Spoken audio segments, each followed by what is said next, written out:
New York's hottest club is Quest and Chaos. This place has everything. Chaos Agents, Dragons of Icespire Peak, Rime of the Frostmaiden, and something called Gnomish Icicles. What is a gnomish icicle? It's that thing where some gnomes wear the conical bras from like the 1950s and then they hang upside down from the ceiling. No, that's not a thing, James. James, it's not a thing. You can't. No. Well, what is a thing is today is Rime of the Frostmaiden. Icewind Dales. Welcome everybody. I was inspired by Matt's hair and then I was You keep inspired changing it. He literally, I had my emo hair earlier. He did emo, and then I put it up and away from the face, and now he's going up and away from the face. There we go. Get some of that Changing it. little top knot low thing. I don't know what it's called anymore. Oh, Hey everybody, welcome. It's been a little while since I've done something dumb for the top, and it was nice to do it again. Hope everybody had a nice little get together with their immediate bubble. Hopefully none of y'all are those people who went traveling, I hope, especially with here in California where 1 in 5 get tested. That's my PSA. Anyway, to the show, we've got, rolling up the sleeves, 2 sponsors. We've got Birds of Paradise, made by our very own Andrea of the Burbs. They make bird-themed dice. If you haven't checked out their Kickstarter, well, it's already over, but I'm pretty sure Kickstarter allows you to bandwagon onto the ending perks where they have really cute bird stickers with birds on top of dice. So check that out. Second, we got the Nord Games. Nord Games, they make all your gaming accessories to make your game awesome. They got books, they got decks, and soon they'll be having miniatures because their Kickstarter also just wrapped up. So check out Nord Games. Now, if you've been a long-time supporter of our show, you probably know of the different ways you can help us out. But if you're new, there are 4 big ways in which you can help us out. Number 1 is joining our Patreon. Yes, patreon.com/questsandchaos. If you check out there, we've got some perks that are slowly percolating out. Some of them right now is playing with us. Some of them is playing a campaign DM'd by some of the folks here. It's a pretty fun time. So check that out. Second of which is right here on Twitch. If you deliver them bits, they come into the form of inspiration for our players. If you donate 500 bits, that's 1 inspiration, which they can add a d6 to the roll if they spend it. Or if they get 2 inspiration, 1,000 bits, they get to re-roll a d20, unless it's a natural 1, because we want those to matter. Anyway, that is 2 ways. Third way is through Nord Games. If you use the affiliate link down below, you shop on there, you spend the same amount, they get help, you help us. But if you use the code chaotic, CHAOTIC 20, you get 20% off. So you can help Nord Games, you can help us, and you can help yourself to a nice good old 20% off. And last of which, we do have our merch store. It is a little tricky with COVID right now, but we do have stuff still. We've got coasters, we still got t-shirts, we got mugs. So check that out at questandchaos.com/merch. And if you use the code chaotic, you will get 40% off anything in our store. As soon as I set that code up right now.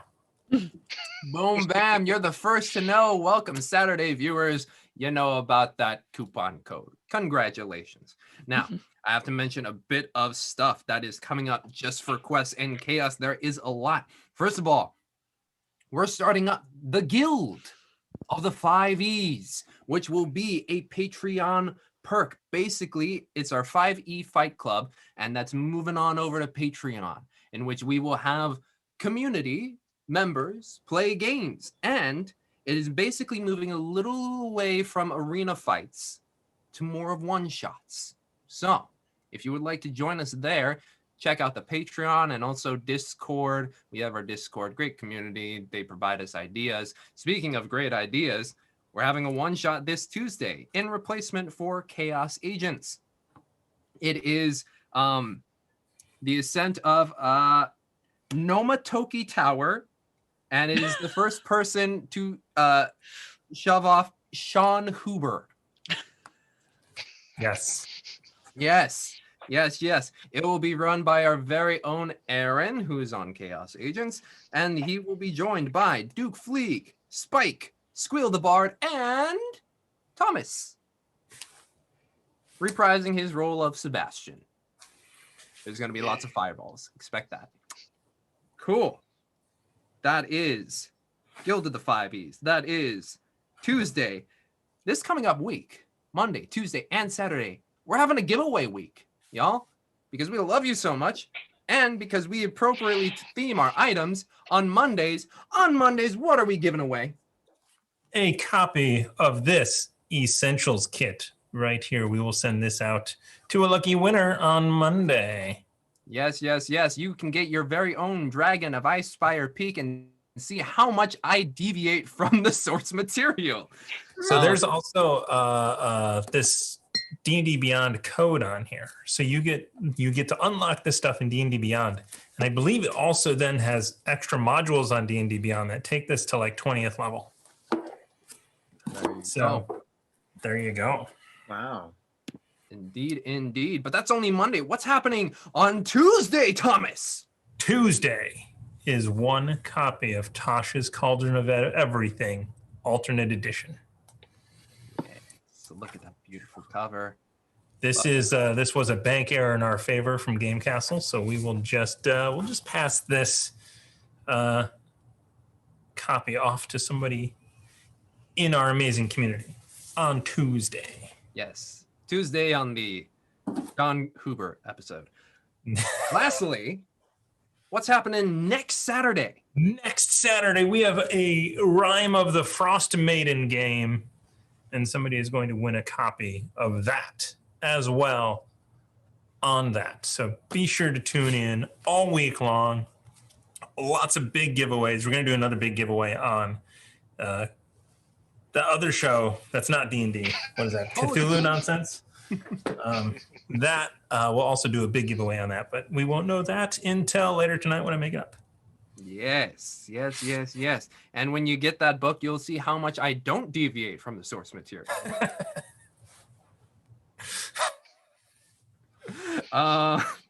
Let's see. That is all the announcements. Any bits? I'm not paying attention to the chat. We do have a number of bits. First, I want to say thank you to NGC457 for 23 months as a subscriber. Hey. Greatly appreciated. See you in the Patreon if that's of interest to you. Once we get a little bit more of those perks up, there will be some bits available or some inspiration, specific inspiration from Patreon members to players. But we do have Tamago Tora with 500 bits to the players because he thinks we'll need it. And I'm hoping that we survive. Okay, excellent. And I believe there's still the 4 left over from last week. 2 left over from last week. Thank you. 2 left over from last week. There's one person who's keeping records, and I'm not that. I took notes. We have 3. Yes. As you noticed, in the boy, there are 13 in the boy currently. When that hits 25, we also trigger another giveaway. Yes. And that is 3 spent among the 4 there. As you can see, we are down a Tossie. Tossie is feeling a little unwell. Fortunately, it is not coronavirus, but it's just severe weather changes. It is really weird in California. It's warm, it's cold, it's hot, it's not. What do you do? But with the 4 that we have here, we're going to have a marvelous, fantastic game as they kill Cephalic Cultro. But we'll find out on this week's episode of Icewind Dale Rime of the Frostmaiden.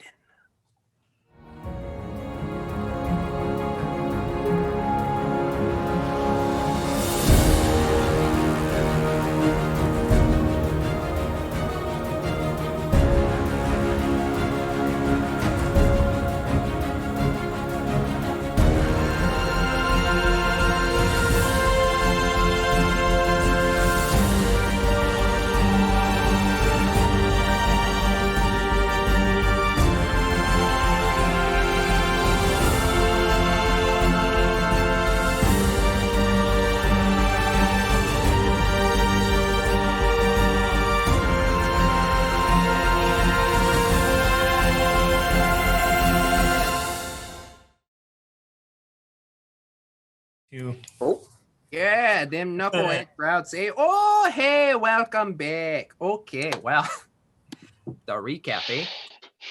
Let's see what happened. Well, our group of adventurers were tasked by Hlyn Trollbane within East Haven to hunt down someone they believe to be a serial killer. Civic Cultro, a bodyguard for Torg's shipping company. Hunting down information, they deduced that they'd probably be heading southward along the east way towards Goodmead and Dugan's Hole. When they made their way to Goodmead, they found a town without a speaker, murdered by a large, gigantic creature, humanoid, possibly. The rumors are still percolating throughout the environment of the town. They decided to wait within Goodmead instead of venturing further into Dugan's Hole, which they did not find because they did not find Civic Cultro in Goodmead. So they waited. In the meantime, they got to know the locals a bit. A MOA was put up for speaker to quickly fill up that power vacuum. Renner showed Azar the ways of fishing that only a Triton could muster. But as time passed, Torg, run by Torga Icevein, and her bodyguard, Civic Cultro, as well as 4 other compatriots, made their way to Goodmead. Zealous, with their new campaign ideas, the MOA brought them in for a good old questioning about how they want to make Goodmead great mead.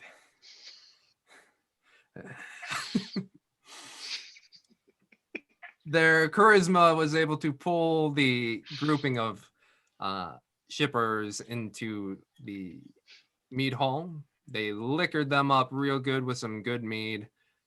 And then, with a stroke of genius, after discovering a dead body within the shipping company's holds,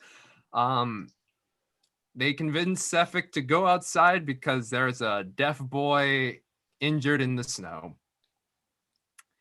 with an awkward laugh. As you do. An awkward laugh they did out into the snow, leading Sefik further and further to a more dilapidated building. Donovan, noticing there was no ring on this man's finger despite the incredible cold, decided to stab him immediately in the back. A chase began. Battle ensued within the dilapidated building. And that is where we find ourselves. Not the top of the combat, because Sefik just went. But he is on the edge of the building, a hole within, possibly escaping? Who knows? Making a failed strike against Donovan. And then, that brings us to Azar. Okay. So, let's see. Donovan's still up, right? Yes, Donovan is still up, and as you notice, maybe if some of you have been paying attention, the map is a little bit different. I added some walls and an outside area because this is looking where the battle might be going. Okay. So I will move over between Sefik and Alondra, and I will take a swing at Sefik with my staff. All right, go ahead and make your attack. 13. Oh, where's my Sefik info? Let's see. I don't believe that will hit. Sefik that does hit. That does hit, okay. Then he will move 5 feet so that he is north of where Azar is. So diagonally between from where he is right now. Okay, so with Crusher, this is a new feat. Is it they get to move 5 feet anywhere, or? I move them 5 feet from where they are currently. Okay. Is it a push or just move? No, it happens when the attack lands. Okay, so with a sweeping blow of your staff, you shift Sefik back into the building. And roll some damage for me, please.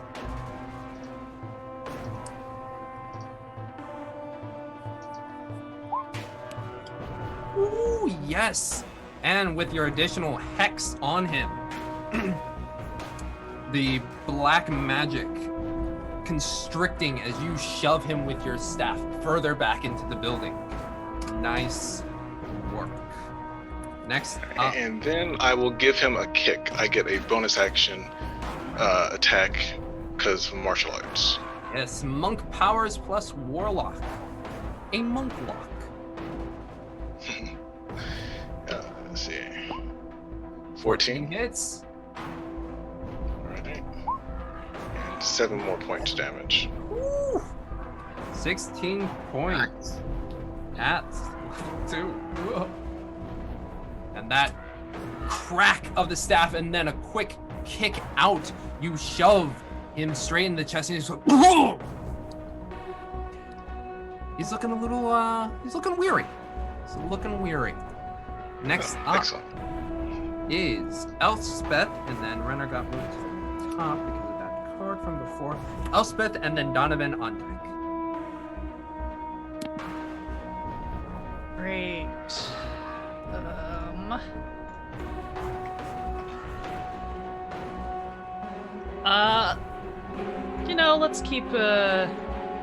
Let's keep saving those slots for inevitable hits landing on my compatriots.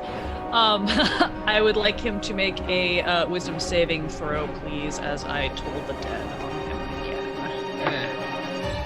Ooh, that's a definite not save. Oh, it's below a 14? Oh, yeah. Great. Cool. Then is gotta have to remember how to use the die roller. 6 damage. Told the dead, though. I believe if it's damage, it's a d12, right? Not for me. If he's damaged, it is a d12. Oh, that's right. He's taken damage because we're in the middle of the fight. My apologies. Can I use my first roll? Sir? That's 4 then. 4 damage. How does your Toll the Dead come out? Oh, she thrusts her hand forward and this spectral bell sort of like forms over him and clangs. Mm-hmm. And with the clang, oh, I don't know if anyone else has seen Hunchback of Notre Dame 2. Don't watch it; it's bad. Just a bell surrounds Sefik and just like boom, and when it dissipates, you just see the man kind of blinking, eyes just rattled by the sound. Excellent. Anything else you'd like to do?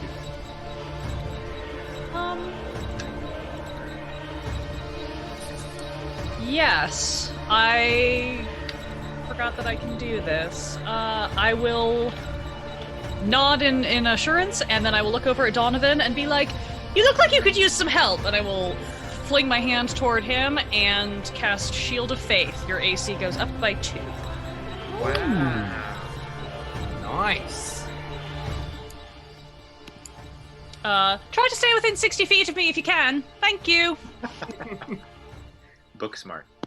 As you point out, everybody is able to see Donovan just gets shrouded in not too dissimilar from the hex that is surrounding Sefik, but it is much more of a protective as opposed to a wrapping and constricting energy.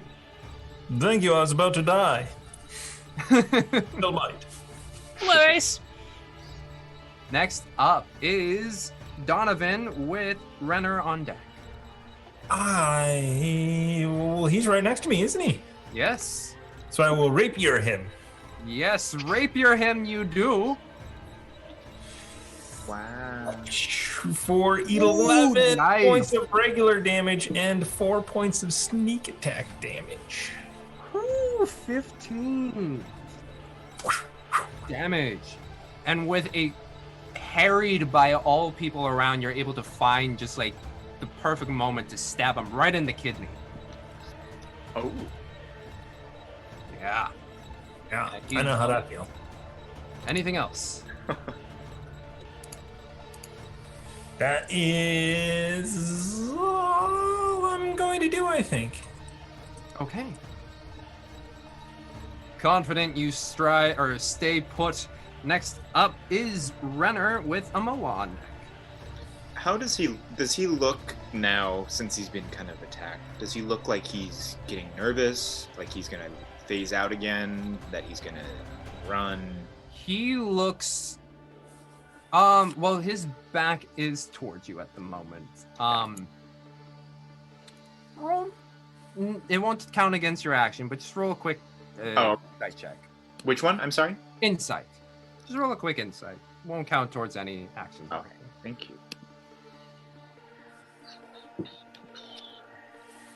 17? 17. You can guess by his posture that he is, one, very hurt, and two, it doesn't seem like a skittish. He doesn't seem skittish at all, where he's like looking out and about to run and jut out. He's still quite confident. Okay, and then in that case, he'll cast. Renner's going to cast Fog Cloud over the entrance. Over the entrance, which is attempting not to kind of fog my buddies, but just because of his phasing stuff, I want he doesn't want him to phase out of where, because I feel like we got him now. So Ren will just be like, he'll set his trident down and just concentrate, and then just kind of raise up the snow and water, droplets from in front of the door. Yes, excellent. So with your innate ability as a Triton, knowing what water can do, despite the really dry air, which helps create the snow, you have water all around you, and you look at the snow, and then with just innate ability, you just raise your hand up and you see some of the snow rise and then become a fog behind, encapsulating the entrance of the door. And it does not cover Azar or Donovan because you said so. And it's a 20-foot radius? Correct. Wow. Yes, 20-foot radius. 20-foot radius. Ooh, 40 feet. Nice. So that fog cloud emanates outwards. Next up is Amoa. What does Amoa do? Okay. So with Amoa is going to move over 1, 2, 3, and noticing that Donovan has been the main focus of his attacks, will just reach out and be like, here you go, man. Touch you on the shoulder and cast jump on you. So your jump is now 3 times the ability. You can jump higher, you can jump further. All right. Yes. And correct me if I'm wrong, with a bonus action, he can do a cantrip too, right? If he has one, yes. Yeah. Yes. So he will drop his expeditious retreat. And then with a cantrip, you see a bit of a crackle beneath Cephik, and then a bonfire just pops. And Cephik needs to make a dexterity saving throw. Which Is create bonfire a bonus action? Oh, it's not a bonus action. So it's not. So it can't, right?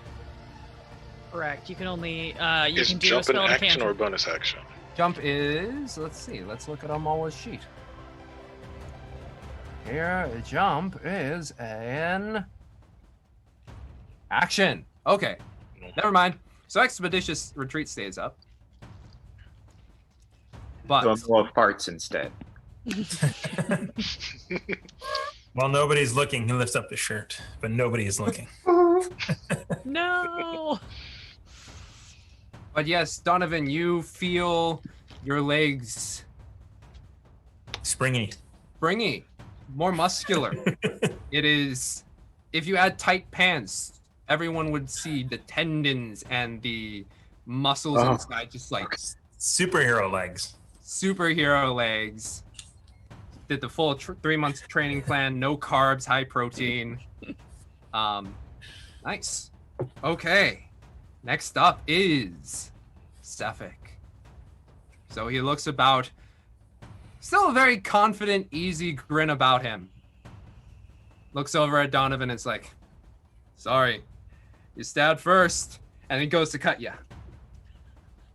And it will be Understandable. an 18. Yeah, that will hit. That hits? Even with the extra shield. Okay. And this will be with his longsword. Boy. So, where is my D8? So, just the regular blade will do full damage at 11 plus 2d4 cold damage, which will be 2, but with your ring 1. So 12 damage in total. 12 damage in total, and I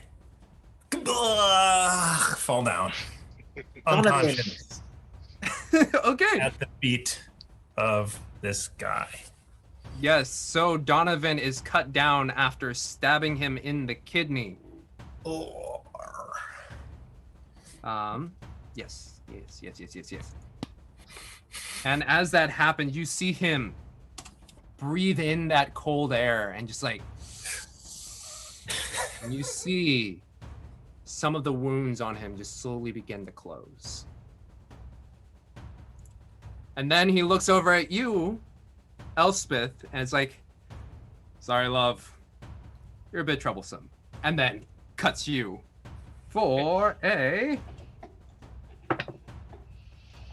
nat 20. That will hit. Okay, so we'll roll the longsword, the slashing damage first. So that will be a 7 times 2, so 14 plus 3, so 17, plus the cold damage, which will be 6 times 2, so 12. So that is 26 damage. And Elspeth also collapses. With that, 2 quick swings of his ice longsword, you see both Donovan and Elspeth fall into the snow that is peeking through this building. Okay.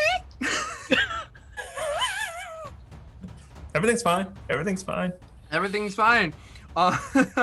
Next up, Azar. Okay.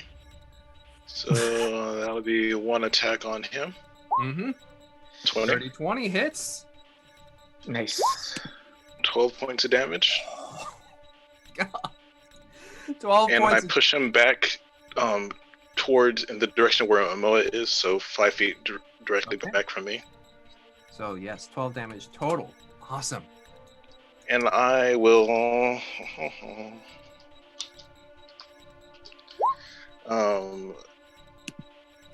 Alondra will get 5 points of healing. Thank you. And she glows with some sunlight and rises back up. Mm-hmm. Awesome. So, Alondra, you black out for a moment, and then you just feel this warm light. And as you come to, you just see Azar punting with the bow staff, Sephic back 5 feet. Awesome. Okay. That is anything else, Azar? That's it. I will stay where I am. Okay. Standing guard at the entrance. Next up is Elspeth. You're back. Did I skip Runner? No, you Yes, did you the did. Fog Cloud. Okay. No. Okay. Next up is Elspeth and then Donovan after. All right.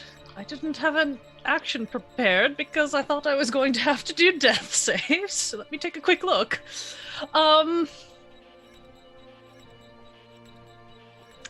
feel like he's good at that. So that seems like a bad idea.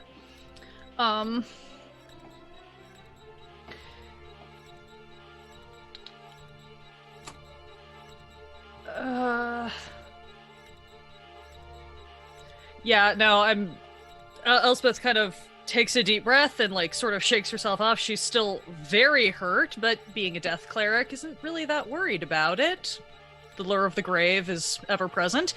And she looks up at Sephic and is just like, oh, let's see how much trouble I can cause then. And she's going to cast Guiding Bolt. Ooh, nice.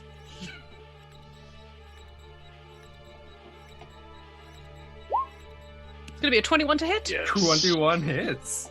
Excellent. What is my damage for this thing at this level?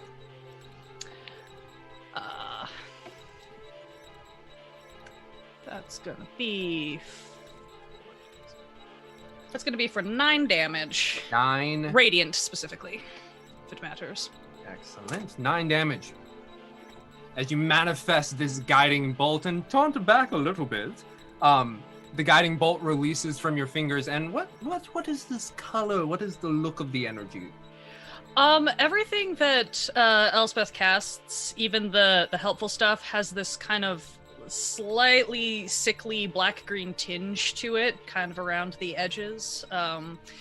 So she casts, and it's like a radiant beam of black light shoots from her hand. Sounds like it's dark but holy energy. Kind of. Dark but holy energy emanates from Elspeth's fingers, and it strikes him square in the chest, and you can see just the radiant energy singeing part of his clothes, and you can see the chest underneath, and it's just blackened from the impact. He doubles over on one knee and still smiling, but is not currently down yet. Up next is Donovan. I need you to make a saving throw, please. Oh, I can do that. Roll 1d20. A 6. Yes. Well, It's fine. Things are fine. he inches a bit closer to death. Next up, at the top of the order, is Renner. In seeing Donovan go down and then Elspeth down, but then very quickly back up, he's actually going to approach him. And then, actually, what he'll do... So he can do 2-weapon fighting. So could I throw my trident and then run up and then short sword him? Or is that not allowed? I believe with Trident, if you... Trident does not qualify for 2-weapon fighting because it's got to be 2 simple weapons. Got it. In that case, he's just going to throw You have a dagger? What was that? No, I don't. You have a Unfortunately. dagger. Just one short sword because he travels light.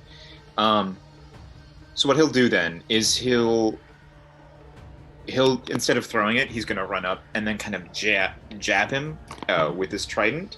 He does have a bag of salt. This is something very specific to him that he carries around for like food and to salt his water before he drinks it. He also wants to take some of the salt and he's going to try and throw it in his eyes, if that could be, unless that's the action. I would say either the salt or the Trident. Okay, he's going to try the salt because he's a salty fellow.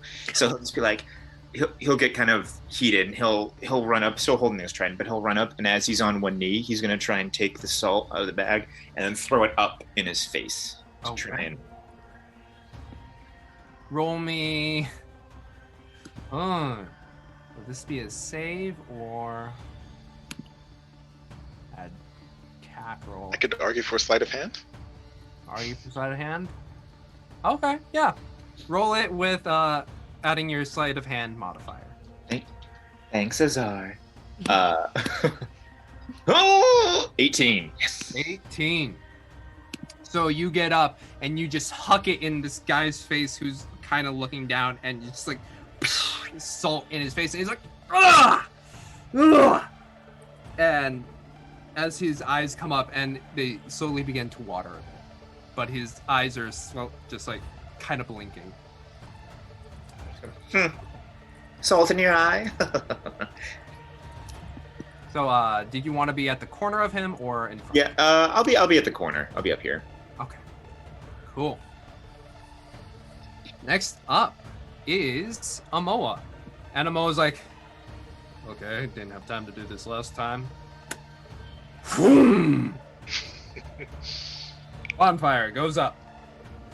And Sephic. What is Sephic?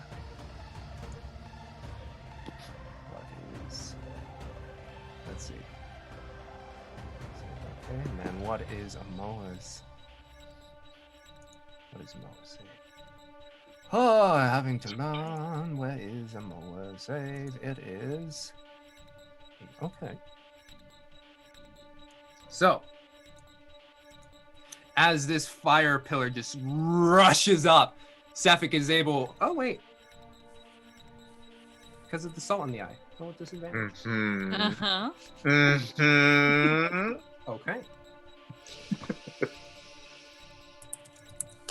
Despite having his eyes now watering and salt in the eye, he's able to hear just like the briefest mutterings from Amoa as the blaze erupts underneath him, and he is able to get out of the way before. But for all of you to see, there is now just a raging inferno standing there. And do they move out of the spot if they make it? Or... Wow, indeed. Let's see.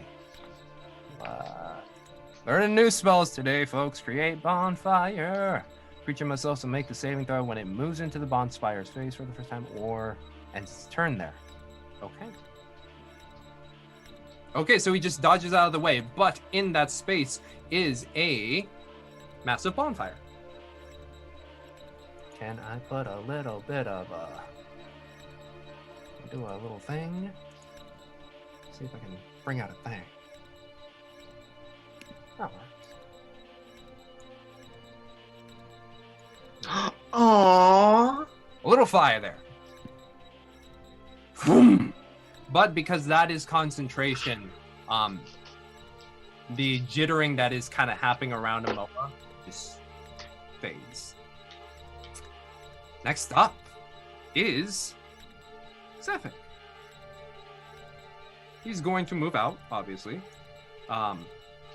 from the fireball area. And that conflagration just erupts upwards. Meanwhile, he moves that way a bit and looks about, trying to assess who to attack next. And thinks, well, yeah, he's smart enough. He would do that. Okay. Well, you're blocking my exit. And he'll take 2 swings with his sword, taking with both hands this time to cleave at you. Who? You! Me? I'm not sure what you're talking about. The exit is behind you. He just grins, eyes watering though. Oh, can you not see me? Oh. Such a dick. But depending on your armor, it is a... I have a 16 armor. 16 armor? Mhm. First strike. He swings just a little bit wide and you feel it graze past your shoulder at a moment of, whoa. Second time he swings. Well, one of those was a nat 20. The other one was a 14. So as he swings 1 and he swings 2, both of them quite close, but you're able to just go, get out of the way. Next up is, and then he'll move along here which allows Amoa to do a attack of opportunity. What weapons does Amoa have? That is the question, isn't it? Equipment. He has a dagger and a boomerang. Okay. I'm assuming... Boomerang is his hook. Yeah, his hook is his boomerang. So... Would it... Because he was in this space and then moved, would that be a disadvantage? This is why you surround yourself with DMs as players, so that way when you forget a rule, you're like, Why, Is he why would considered he have blind right his- now? all right, because he's got the salt in his eyes. He's considered blind and he had advantage on the attack roll. Okay. Yeah. And Amoa rolls. Okay. Amoa swings down with his hook coming off of the neck and then is able to clip Sephic for how much damage does a boomerang do? A D4. D4 plus 2 for 4 damage. Cool. Cool. Okay. He looks very much on his last legs, but still smiling, oddly enough. Which takes us to, that was Sephic, then Azar. Okay, well, I'll go running after him. Go next to Renner, and so he's considered blind, so we have advantage. Yes. Okay. And I'm gonna swing away. Overhead swing. 16. 16 hits. All right. For 10 points of damage. Azar, shoot, she is bringing the pain. As you crack down, claim your kill. Ooh. Nice. All right. And a 23. Oh no! With that first swing, you come down and it smacks Sephic very hard. How would you like to describe this death? Oh, I thought you said he was almost dead. Sorry, I missed part of this. What you said. Well, now he dead. Yeah. Okay. Oh, have you ever seen a Gallagher show? I have not. Look it up sometime. A staff overhead swing directly onto the head does unpleasant things to the cranium. Okay, yes. You, with that first strike with your bow staff, just went crack, and you, all of you, except for Donovan, hears, despite the bonfire, just several of the vertebrae in the neck just collapse inwards, and you see him, not as short as Renner, given that he's 6 feet, but he basically comes down to Elspeth's height of 5'8", and he just like, and then falls backwards.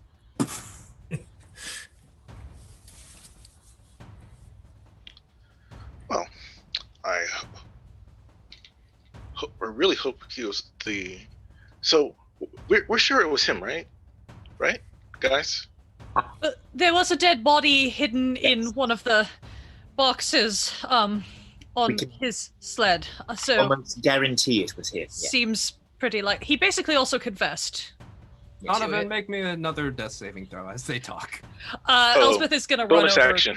to Bonus action, Bill. 13. Everything's fine. I've got one more. Let's see. Can you have the other one? Elspeth, you run over to Donovan. 6 points. Oh, and you get 6 points straight from Azar. Is that one, and you ran over, I'm assuming? Or can you do that? It said range. It's a bonus action. I think it's 60-foot range. Nice. so. The Celestial Warlocks. If I played Yeah. more than one session, I would know what they do. Celestial warlocks are the best warlocks. I will say that. Warlocks that is with broken. healing. Yep. So, Donovan, you feel a glow, and Elspeth, as you run down, you see this light emanate around Donovan, and breath comes back in. Oh, thank goodness.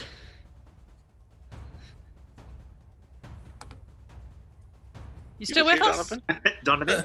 Hello. What? Sorry, I'm looking at trying to figure out how to do this to my Ah, yes. D&D Beyond is not quite.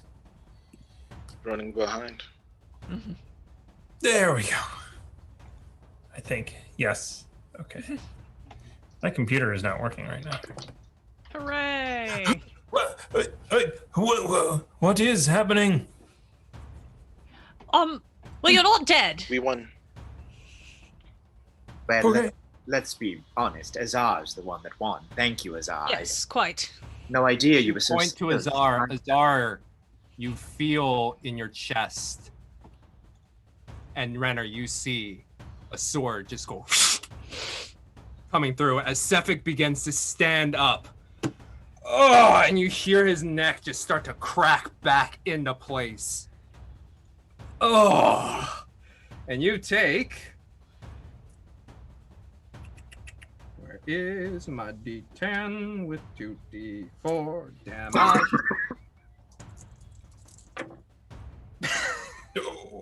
You did roll that with disadvantage because he's still blind, right? Yeah, he's still blind. Yeah. You took an action while below to get it out. You can't wipe sea salt out of your eyes. I'm just kidding.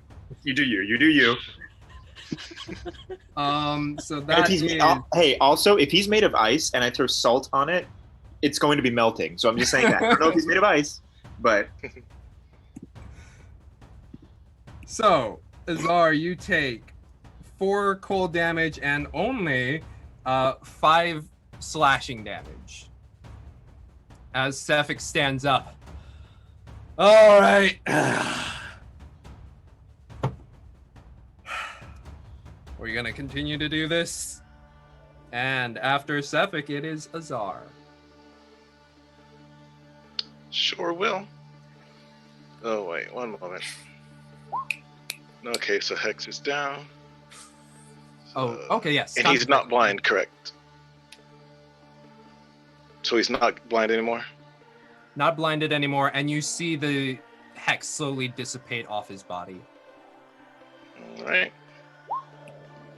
First one will miss. Mm-hmm. And the second one...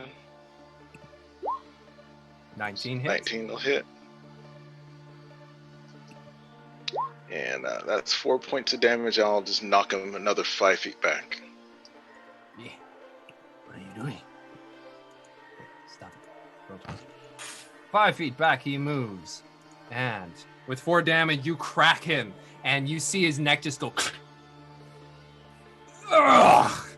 Comes back around. He still looks very beat up. But... he continues. Amoa, can we burn him, please? Oh yeah, I can get on that. But next up is Elspith, followed by Donovan. Can I tell if he appears to be undead, or if he just appears to be drawing strength from unseen forces? I don't know. You've We noticed. did see his wounds healing. We did see Yes, that. you've noticed Yes. whenever he takes in that deep breath of cold air. He just seem to be regenerating it. Yeah, the wounds begin to just. Okay. Just clarifying, since if he is, undead, I have other fun things I can do to him. What's the range on this? I will say this though, when you've hit and stabbed him, you haven't noticed any blood. Okay, hate that. I'm still very hurt, and I don't have a lot that I can do, so I'm just gonna cast my bell and toll the dead again. All right. Wisdom saving throw. With a DC is 14. 21. Yep, he passes. Mm-hmm. The bell goes off, but he just continues to smile. And with all the damage that's been happening to his face, his grin is kind of crooked at the moment. Eyes wide with those blue eyes. That is Elspith. Donovan, you're at the moment standing up. I will take 5 to stand up, and then I will drop my rapier and shoot a short bow at him, Okay. so that I do not have to get close to him. Nobody's next to him. Nobody's next to him.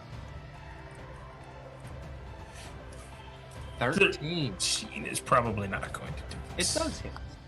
Oh. Leather armor is terrible.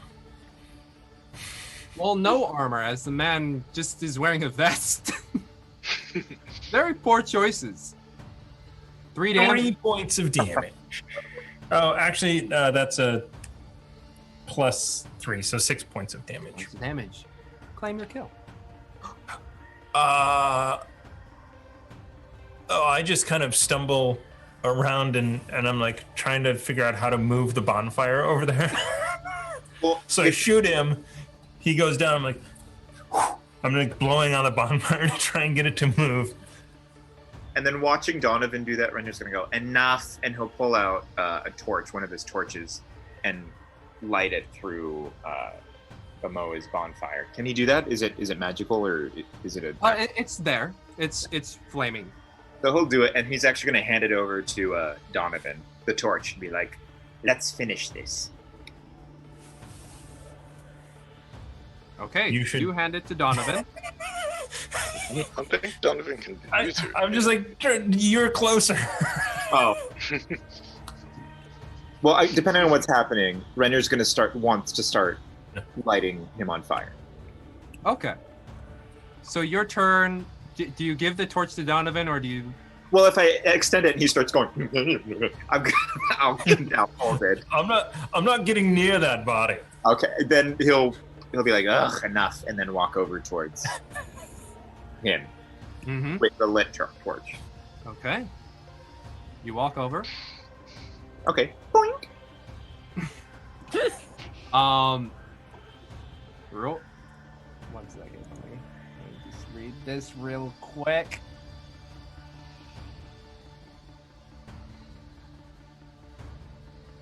Okay. Roll a d4. A D4? Yes. 1. 1.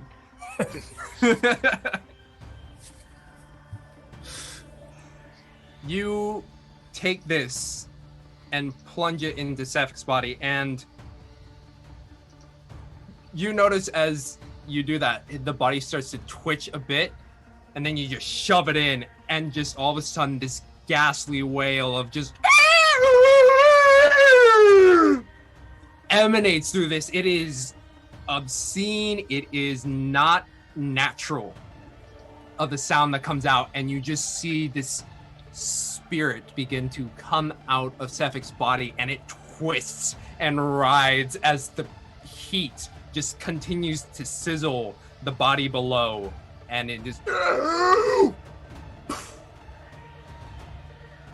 and then trickles down into bits of snow. The body, what does the body do? Does it remain, or let me read some of the book. I want to make sure if the body remains or not.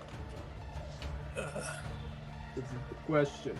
Did anyone understand what that thing, the spirit, just said? I think that was just a general expression of pain and frustration, but I'm I not think it entirely said, positive. It almost sounded like Orca. That's why I was wondering if it was Oh, I something. don't speak whale, so it's possible. I forget. Thank you, Elspith. Yeah. The body continues to sizzle underneath the torch, but no longer twitches and moves. Renault will pull the torch out and just kind of stare down at it. Well, good news. That usually doesn't happen with innocent people. Have you seen that happen before? Because, No. right, okay. Have you? Not specifically, but I mean, we do deal with a lot of death in my order, so...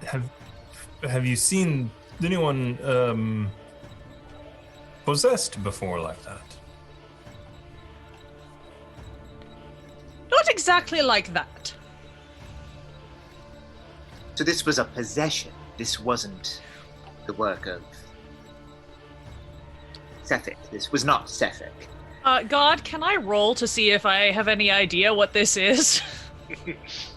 Yes, my child, you may. Thank you. What would you like me to roll that as? History?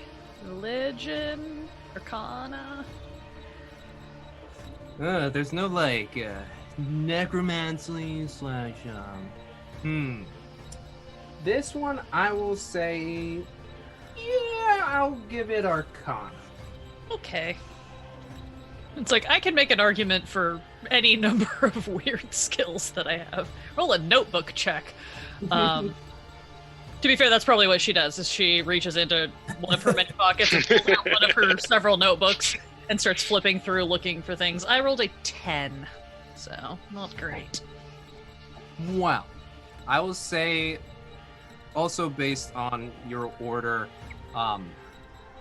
you have read about possessions before, of varying degrees, in which sometimes they can alter the physical appearance of the host in minor to drastic ways.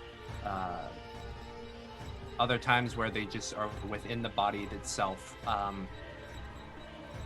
What you see, yeah, it's probably a possession. Oh my. Does that mean this person was just an innocent vessel and not in control of themselves? Possibly, or if he was not innocent, that might have been what opened him up to being able to be possessed. Kind of depends on the nature of the possession. It can go a lot of different ways, from what I've heard. Right. Oh, I'm sorry. Continue, Don. No, I'm done. Oh.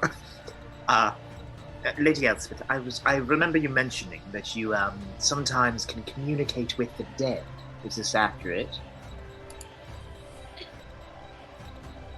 Not... Someday, maybe. I don't know that I'm particularly adept at it currently, although I suppose I could say a prayer and see what happens. I'm wondering if... So there's no way to reanimate this person to ask them any questions? Not... I mean, I know how, but I can't really... I've never really been able to do it yet, so...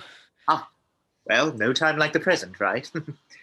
Renner's gonna start setting up the body, like, as it's down. He's gonna set it up, like, in a seated position. Elspeth's gonna pull out one of her books and start flipping through, and as she does, she's suddenly gonna kind of totter and just sort of basically faint. Oh. She's still very injured. Oh. And also has no spell slots and also doesn't have the spell you want me to have, because I don't get it till level 3. Yeah. Maybe we should just get rid of him. Yes. Excuse me in one moment. And I walk over there and I start rummaging through his things. If we are to dispose of this body, we might as well get rid of any identifying items that it may have. So, make sure. Okay.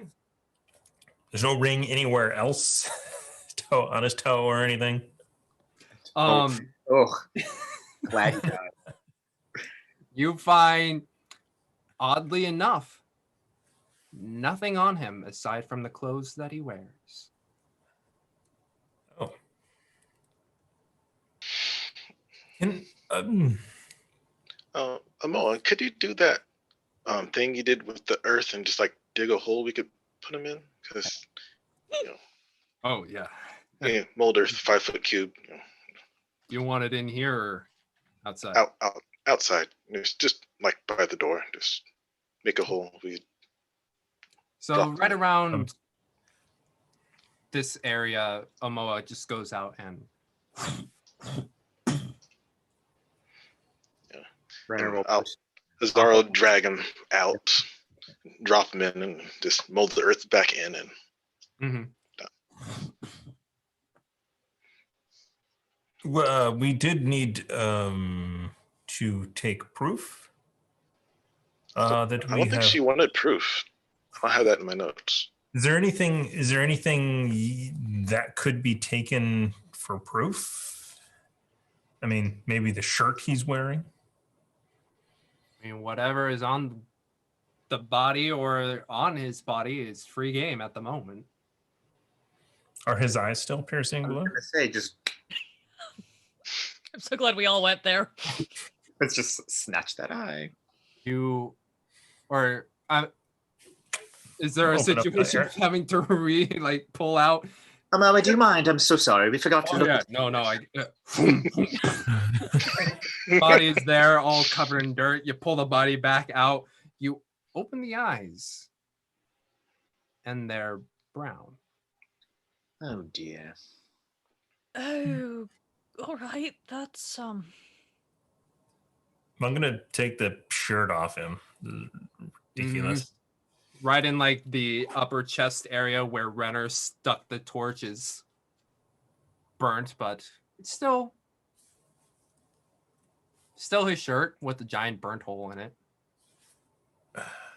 All right.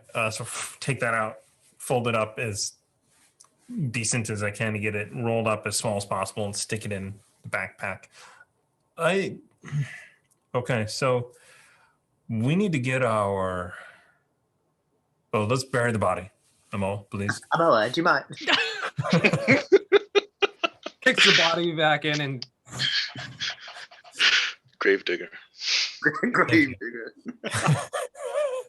Elspeth will kneel by the makeshift grave and pull out her incense and light her incense and say a prayer on principle. Okay, I believe, Azar, you have gotten the rest of their party drunk.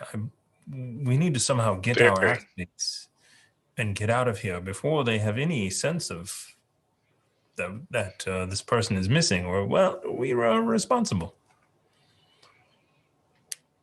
Well, can I would like to go outside and see, is there anyone around that might have possibly seen us?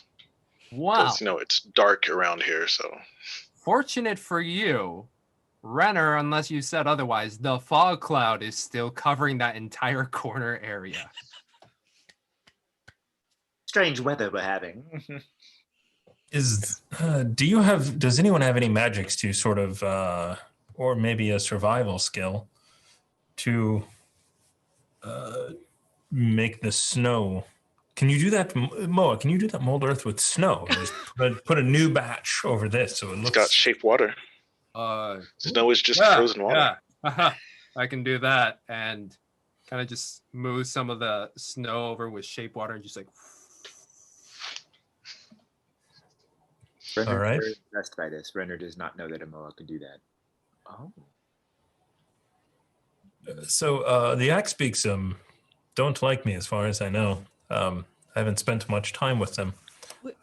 They're on very good terms with me, and I do somewhere. I think I have about 3/4 of a knucklehead trout in a bag. Thank you for that, by the way, Renner. So we need to get to East Haven, right? As quick as possible. Wasn't it dark? I mean, wasn't it like late in the afternoon by the time we got back? What time was it? Right now, by the time you had taken Torga and her company and gotten them drunk and then fought Cephik, it's right around 3 p.m. And as you look out, thankfully there isn't like a heavy snowfall right now. It's just little flakes, but you can just see on the edge of the horizon. It hasn't gone above the horizon, but you can just see this thin sliver of orange across the way. But the rest of the sky is dark. There's no town between us and there, is there? No, there's nothing. We'd either have to go down to Dugan's Hole, or we'd have to go back the way we came and hopefully not get lost again. As long as the weather stays clear, we Torga can stay didn't to the mention road, but... which town they were going to next. Did they? I don't think so. No mention. I didn't think so. She said they were going to go back to one of the large towns to restock since they've finished all their supply runs. So presumably they're going to Targos, Bryn Shander, or East Haven, but she didn't specify which. Yeah. I think we need to Do you think they'll travel? They may be leaving soon. They said they were going to leave as soon as they they're too sobered up. drunk. Yeah. Yeah, which won't be until tomorrow. Do we go to Dugan's Hole to hide out or stay here as they leave? Or do we try and leave and get to East Haven? We are trying Does to... anyone know if we've done anything? Is the Right, question. that's what I was just going to say. I feel like we could always play this off as like, no, your friend ran off. We sent him off in the direction to find him, but The deaf boy? Elspeth's just going to look down at her, like, clothes that are, I presume, cut up and bloody as are Donovan's, since we got attacked with a sword. And it's just going to say, why don't we just tell them that he tried to attack me? We went after him and he ran off. the deaf boy. No, Suffolk. Oh. But isn't Suffolk with them? As in, like, they're friends. They're... Yes, and if we say that he tried to attack us and then ran off, Won't there's a they? reason why he wasn't there. Then won't they attack us? Why?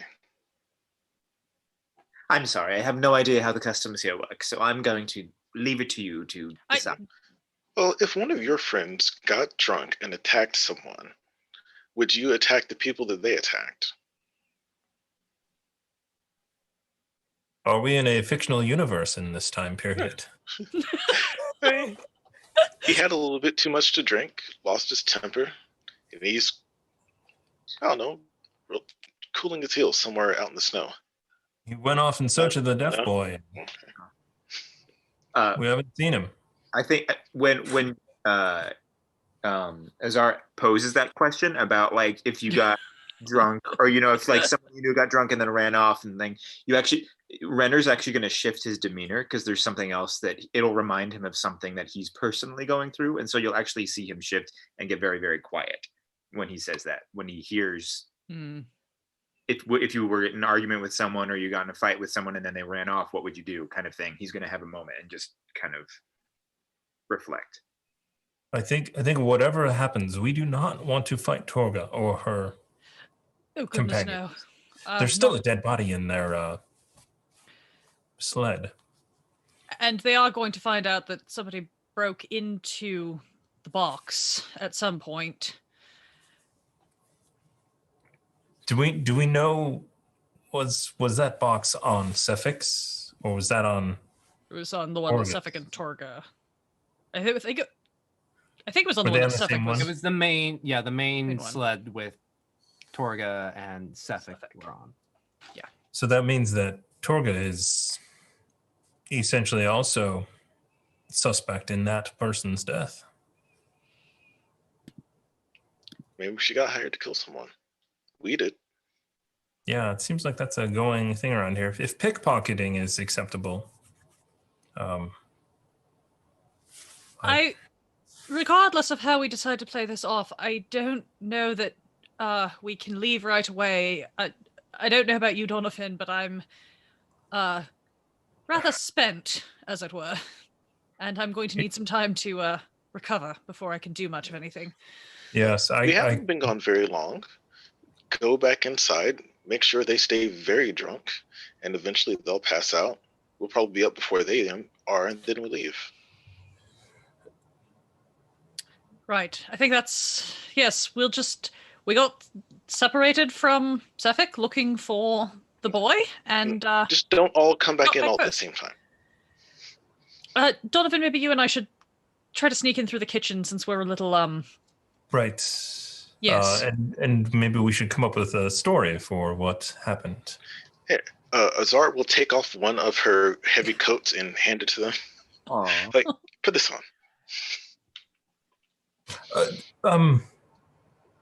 Azar. Yeah. You have a lot of coats on. I sense Yes, that you could use... Because it's cold here. And he pulls the ring off of his finger. Don't take this the wrong way, Azar, but I think you should have this ring. Why? Take it off, Donovan. You are instantly chilled. And notice that this weather sucks. If I see him shivering, I'll take off another coat and hand it to him. Azar wears 3. I think that your skill sets would be better useful if you had less cumbersome items. Put the ring on. As he takes that coat and is like and then he puts his big cloak with the fur around it tighter. As you do that, Azar, you put on this ring, and for the first time in a long time, it's a bit too hot. Like, with the added jacket. Hey, it's nice. That's what I've been trying. I mean, it's still dark and crappy, but it's not cold. This is great. Do you have more of these? I do not, but hopefully they're... Where'd you get it? I mean, we could you can make a business if you can get more of these. So, I have to say it is a loan because it is not mine to give permanently. I have to return to that shop in Waterdeep and take this back at some point. Oh, no problem. But until we leave this place, you should use it. Oh, thank you. Just like there's a little bit more cheer in her demeanor. So it is a ring of warmth that I am taking out of my inventory. Okay. And it does require attunement for you, Azar, but... Take an hour. Yep. Okay. Yeah. For story reasons, yeah, instant warmth. Sure, why not? Yeah. Okay, now I think we should definitely go to the inn and fireplace and sleep.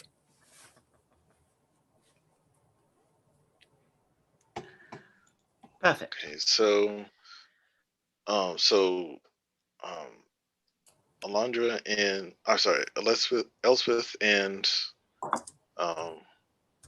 Why don't, if we've got coats, they're not going to be able to tell. So perhaps I should go with Renner, since we left together the first time anyway.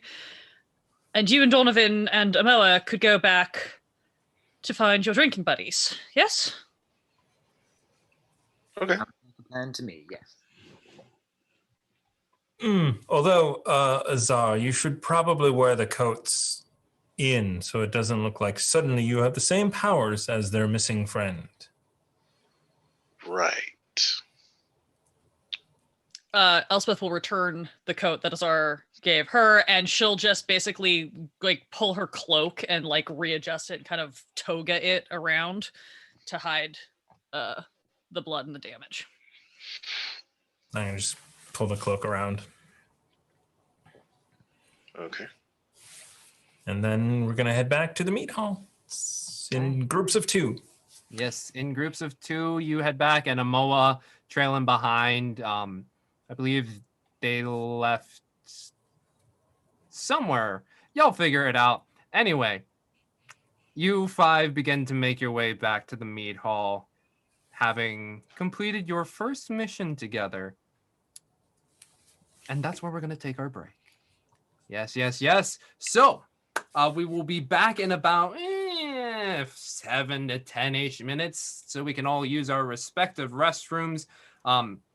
Yes, and as a shout out to the players, if they don't check the chat here on Zoom, they are now level 3 after a long rest, but they get to decide that in the interim. But for now, folks, we will catch you after the break. See you then.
Hello, and welcome back to Icewind Dale Rime of the Frostmaiden, Quest and Chaos.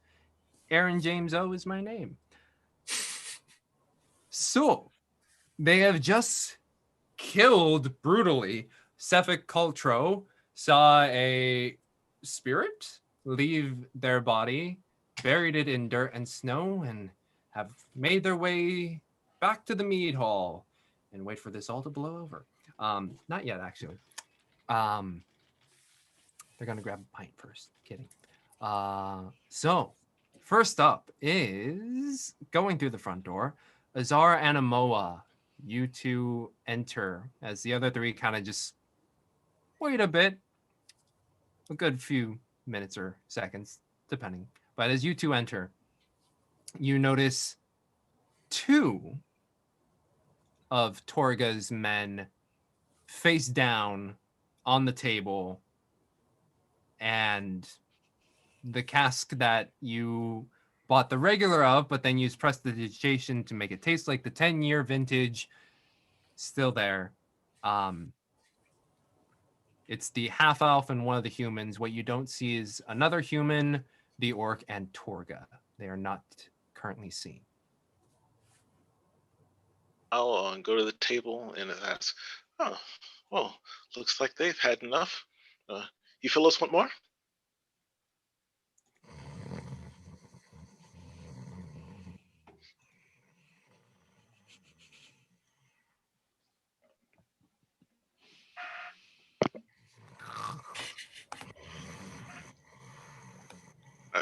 So they're all out? The two at the table are currently out. Okay. And everyone else is gone. Is Steve around? Oh, yeah, you can see Steve, and Steve does wave at you and yells in his overly loud voice, "Oh, hello there! Welcome back. I'll Did you help the move little quickly guest over to boy?" Steve so he doesn't have to yell so loud. Hey, Steve. Did the other guys go to bed already? Yeah, they headed up to their rooms. They didn't cause any trouble, did they? Sorry, what? They didn't cause any trouble, did they? Oh, no, they got real wasted, as you can see, those two over there. I'm currently charging for their room, even if they sleep. Ha ha!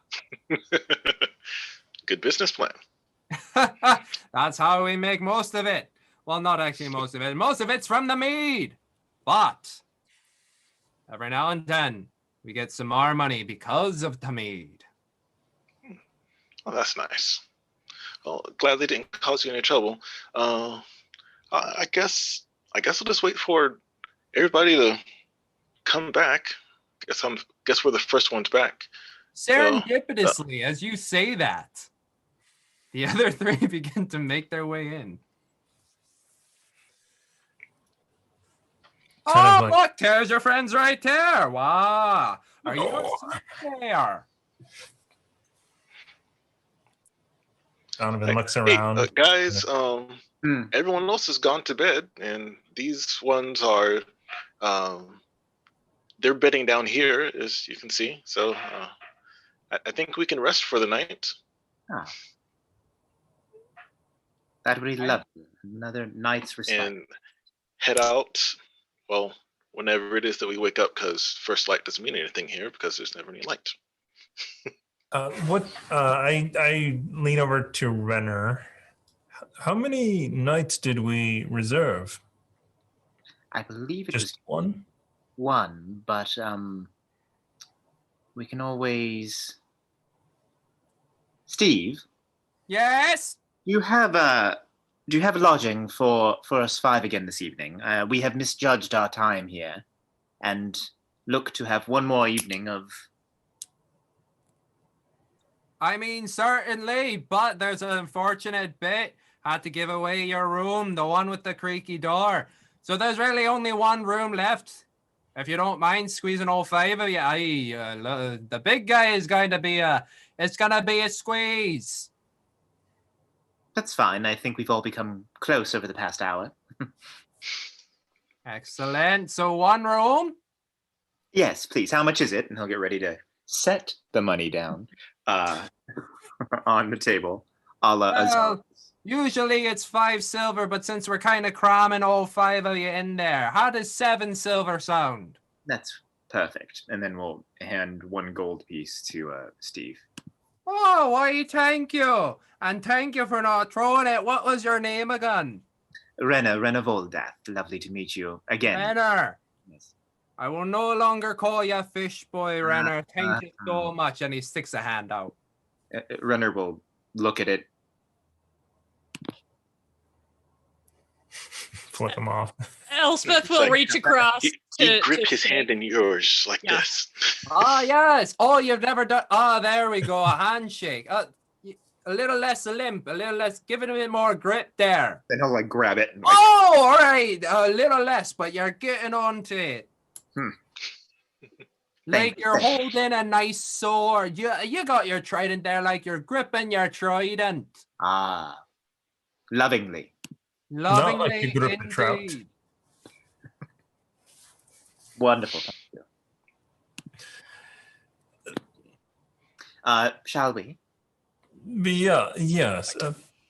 Can you bring some food up in like 15 minutes? 15. For 5 of you, it'll be 20. 20. 20 minutes, but also it'll cost you. What kind of meal are we eating? Very fancy. 15 silver. Minus the 12 from the previous gold piece. I mean, sure. That'll mean 3 silver. I'll slide over 5 silver. Thank you. Yeah, that will be up in a good 20, 30 minutes. As you can see, we don't have too much going at the moment, and it's around 4 o'clock. And so it's like, yeah, we really don't have much of a meal rush going on. Thanks, Steve. Certainly. And I guess we can all go up. Get out of the drunk tank. Yeah, Azar's already hanging up the stairs. Mm-hmm. Yeah. So you 5 head upstairs, and it's the same room that Renner and Elspeth had, but significantly smaller now, given the fact that there's 3 extra bodies.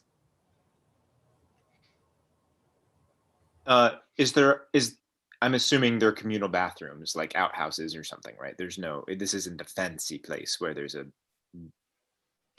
not within the room, but there is one at the end of the hall. Cool. All right. Well, Lady Elspeth should have one of the beds. Oh, I don't mind sharing. It's really all right. I was going to say, Azar, after such a splendid, wonderful marvel of Renner's, like he's still in awe of Azar's skill. I believe I just hit him with the stick. I just hit him with the stick. It's not that hard. Stick. To death. You hit him with a stick to death. It was wonderful. I would be proud to have you in my school. That's all I'll say. And I whip out my bedroll onto the ground and just trying now that I'm freezing, get in under the blankets. And just I'll ask him. Oh, sorry. That's it. I'll ask him if he doesn't mind sitting against the door like he did last night. Oh, yeah, I can do that. Thank you. Good night. And then Renner will kind of. I feel like he'll sleep away from, try and sleep kind of further away from anyone, but might nuzzle up to Amoa who sleeps at night. Okay. It is currently so first the meals come. Yeah. Oh, yeah. And as you all were like starting to like nuzzle in, Steve is the one who does come up. It's like, oh, all right, you all are you getting back to bed? But I brought you some of the, well, as usual, it's trout. Yes, you, bring it Steve. in. Bring it in. Perfect. I'll take that. All right, anything else I can get you? Just if you don't mind, and Elspeth will go over to one of the bags or whatever and hand him some of the knucklehead trout that she and Renner butchered earlier. Could you just could you go toss this to Axebeaks at some point when you have a moment? Are they the bitey kind? They're a little bit bitey. Literally, you can just stand at a distance and throw it to them. They don't. It's fine. I don't think I'll get a chance to get back down there. Because the last time I had to feed an Axebeak, I lost my ring finger. You had all 10 fingers previously. Yes, I did. Good observation. Oh, it's a joke! Wonderful. I can do that for you.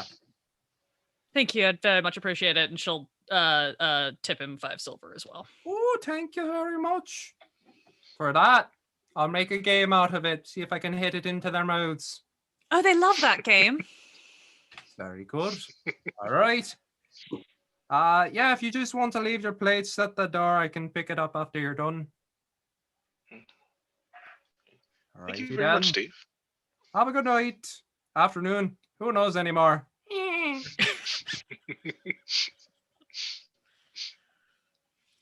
And it's, trout, fish. Surprisingly, this time no bacon. Very much similar to the meal you had in the morning. But eat it down, rest up, despite a very short afternoon. It's very eventful. But eventually, sleep finds you all. And as the hours pass by, darkness still coming through the window like it always has been. You awake to that same darkness. Time, unsure how much has passed. But you feel rested. Yay. I guess before going to bed, could we have also come up with a game plan of when to leave in the morning? Like maybe wake up a little earlier, like. So you went to bed around 5 p.m. Yeah. So maybe waking up around 3, 4 in the morning, maybe. Yeah. That sounds like a amazing yet horrible idea. Let's do it. Oh. No, it's fine. Let's do it. Wonderful. All right. Amazing but horrible does seem to be our brand. So. And whoever would like to, roll me a d20 and a d4. I'll roll a d4. Someone else roll a d20. 4. Okay. And 11. Are we level 3 at this point too? Yes, you are. Got it. I got some spells. Whoop, whoop. Me too. So, I just need my slots back, man. sleep finds you. You all awake. And you look outside and you have no idea what time it is. Do we see the sleds? You look down, or the configuration of it, unfortunately the windows aim at the back side, and the sled/stables area was more a bit to the what would be the southern side, which would be one of the sides. I will I'm going to sneak down and find a window, or have to go outside to take a look. You'd probably have to go outside. All right, I will sneak around and see if our friends are still here. Okay, We'll be right back. If you hear the owl, come running. So yeah, I'm going to stealth down. Roll me that d20. All right, what is stealth? I need to view my character sheet. It's a very philosophical question. But as I pull out my dictionary right here, I can answer this. Let's see here. Stealth. Dirty 20. Dirty 20 for stealth, which is secret or unobtrusive procedure, an aircraft design intended to produce a weak radar return. Well, we all learned a little bit about what stealth is. So, Dirty 20. You sneak down, and as you get down, you notice that the half-elf is still facing to the table, but his human compatriot is not there. But you are able to go down the stairs, and having only gone up them twice, up and down twice so far, you were able to find all the creaky bits and sidestep each of them. And then you get down to the base floor, and with your natural posture of sneaking, you are able to avoid any from there as well. You make it to the door. You look outside. It's dark still. None of the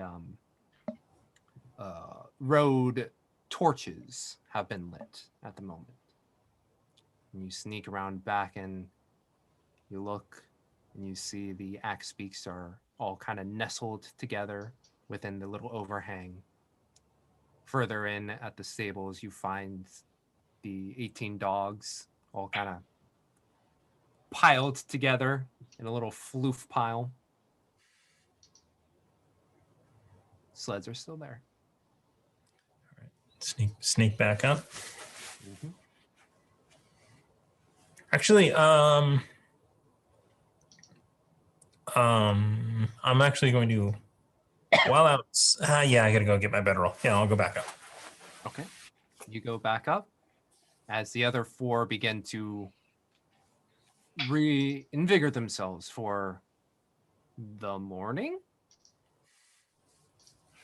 So it appears that the sleds are still here. There is one, the half-elf is downstairs still sleeping. The human is gone. Maybe they went up to the room. Maybe they went out somewhere else. Maybe the dogs are outside as well as the sleds. We should make our way to East Haven now. Understood. Perhaps I should go down and try to get the axe beaks awake and ready to go. They seem to tolerate me, and I might be able to slip by without making too much noise and waking the dogs.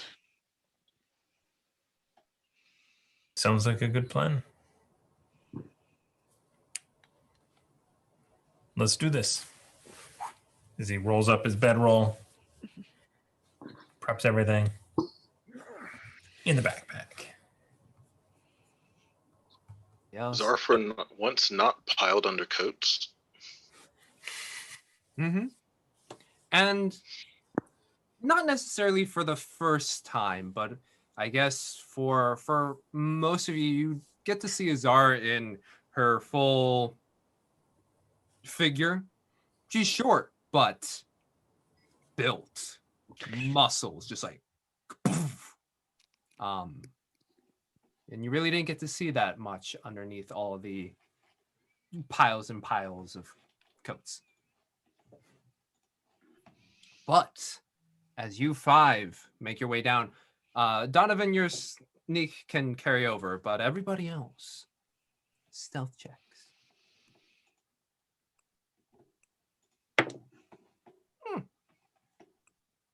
Didn't like that sound. It's a 9 for Elspeth.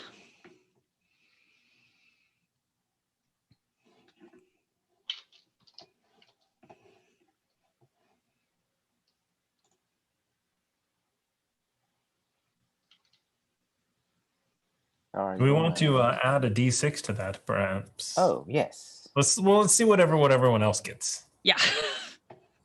Stealth. If there's a D by it, is it a disadvantage? That is yes, due to your armor. Yes. Great. Wonderful. Oh! Ah! Nice. Very good. Wow. Who knew? Okay.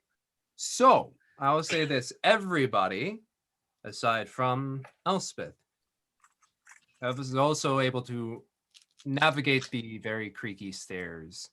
I'm actually carrying Elspeth. She's still But sleeping. Yeah. despite creaking in the stairs, yeah, everybody, I would say, except for Donovan, also notices that the building itself kind of just naturally creaks. And all in all, you all feel pretty stealthy as you make your way out. Donovan, for the first time having to wake up to this kind of weather, Yeah. you inhale and it immediately, you can feel it all the way down into your lungs. It is dry, it is cold, and unfortunately this, again, morning, it's a bit windy. Luckily, I have extra coats now. Mm-hmm.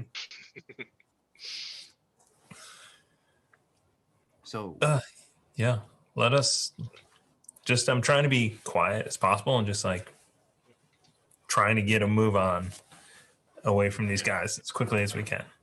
okay. You five approach the axe speaks, and slowly, as each one of them just kind of like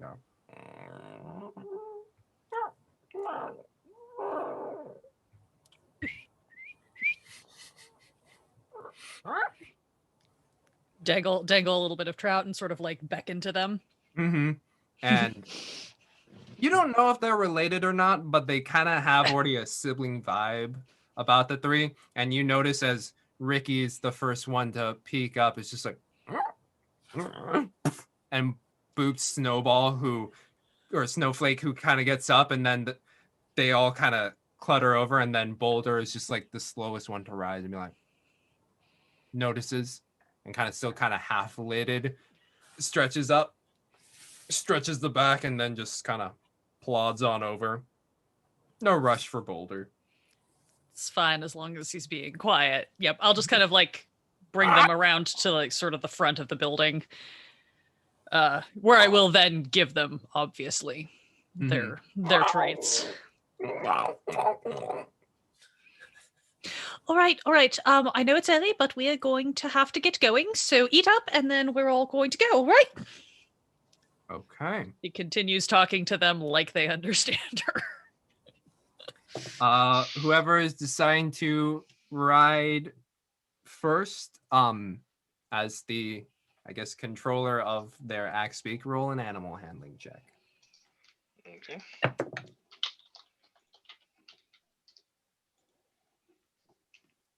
Okay. What's my animal handling modifier? Right. 14. 14. Snowball and Ricky begin to take off. Boulder with a moa on top is slowly plodding along. But noticing that its siblings are ahead, begins to pick up its pace a bit, but it is still Only a bit. still kind of waking up, and all of a sudden, with the added weight of an Amoa on top, Boulder's slowly plodding behind. All right, East Haven.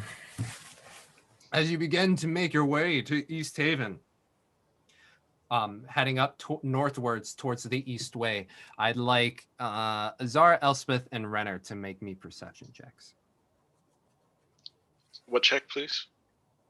Perception. Perception. Perception checks. 15 for Elspeth. Please. Oh, 8. Sorry, I'm just finding I'm just having fun writing Ricky. that. La la la. And One, two. oh, 3 dirty Dude. 20s in a row. Let's Nice. start fighting. So, Azar is having a lot of fun being in the wind that doesn't feel like much. The warmth from that ring just allowing Azar to be as naturally as she does is very much enjoying the ride. Meanwhile, Elspith and Renner, as you ride out in the first 10-15 minutes, you see out of the corner of your left side eye towards the woods, just a figure about 50 feet away from you, just running out of the trees like, oh God, oh God, oh God, oh! Renner will instantly tap Azar and just kind of point in the direction because he's behind her. Oh. Yeah. I think Elspeth will do I sort of similar point to Vicky Donovan. that way. Just like, Donovan? I know you're enjoying this, but You two begin to Do we careen see left. what's chasing him?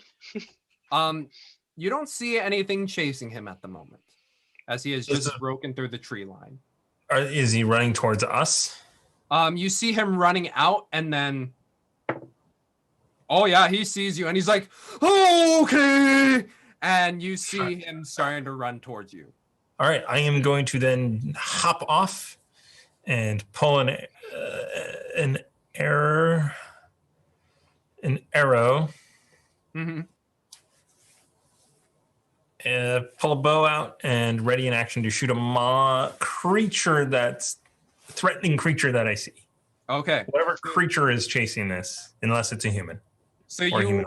pull it up, dock it, and pull, and immediately the man just like, oh, no. At this point, he's about 40 feet away, and he's like, please. Not you. What's chasing you? Oh, nothing's chasing me, but I saw a thing. Can you put your bow down, please? And I'll drop it. What do you mean you saw a thing? And what if you're not being chased? Why are you making noise? Well, can I? As I lower the bow. Okay. Do you? Where do you five come from? No. What is it that you saw? Oh, well, I was wondering because, are you familiar what happened in Goodmead? The death of the speaker, yes. Yes. Okay, so he sent 5, or not he, but 5 militia men went out, and, one second, let me recall my name really quick. So frightened. Oh my god! When quite scared, aren't you? When you said you remember what happened in Goodmead, I was about to be like the deaf boy. The deaf boy. God, What? never gonna live that one down, am I? All right, there we go. Okay. So hey, my name is Fef Moran, and I hunt, and I live in Goodmead, and well, I was out and about, and I saw I found the militia. I'm going to go out on a limb here and say that they weren't just sitting around a campfire sharing stories. No, they were sitting around. Did they have the holes in them? No, worse. Worse? They were eaten. No, actually, that's worse than that. You know, we could continue playing 20 questions, but it's very cold out and you seem very scared, so why don't you just tell us what happened? So I was out hunting, and Oh my god. as you know, I'm a hunter. My name's Fef. Sorry, it's a lot of. Okay. I was I out. was just going to make eyes at hunting all of for his mead. compatriots. My name is Fef. No one on born- the land. What? I'm sorry. Continue. What? And I was out hunting. Yes, we've established you were out hunting. Right, And what did saw you some- see? You found the militia. In what state were they? Were they in pieces? Were they Three injured? words, are Were they? They were in a single piece, but their head was very Wonderful. That wasn't So Azar so could have hard. done something to them. No, she. Don't small, judge. Okay. Very large, probably thing. Right, okay, so heads were crushed in? Yeah, so like if you have a neck here and your shoulders, and it's like, but like even Oh, more. I've done that before. Yes. Okay, Yes. hold on. Feth? Fef. Fep? F-E-F. Fef. Theft. Hold on a moment. Stupid Just name. one moment. Alright. And I turn to the guys and like, I think we should go and investigate this. I don't want, and maybe we send this guy away somewhere. So we Yes, don't I have do to talk not to want him. to have to deal with that one. Yeah, no, he's not coming with us. Oh, I'm Perfect. not coming with you. No. Could he But- hear us as he So pulled we're his all agree- guys like aside in our little? Okay. The bro What? rolled a natural 20 on his Ah. perception. We're like, I you're will quite go. adept at audio. I will go and face death rather than listen to this guy. You would rather face death than listen to theft. Then I mean, that's fine. Right, okay, can you give us any sense of the direction from which you came? Do you remember? Did Follow you? my feet, my footsteps. Wonderful. They're in the woods. It's very unlikely that they would get blown over by this wind. Wonderful. Very good. Was there also a reward for killing whatever this creature was? Was that, or does the nuke speaker have to pay for that? I don't know anything about a reward. I can't give you a reward. I don't really have much. As he shows off his wares per se, and you see some pelts and stuff. Most interesting for all of you that you notice that on his back is a small little wooden cage, and in it is a very frazzled looking Arctic fox. Oh. Baby. Right.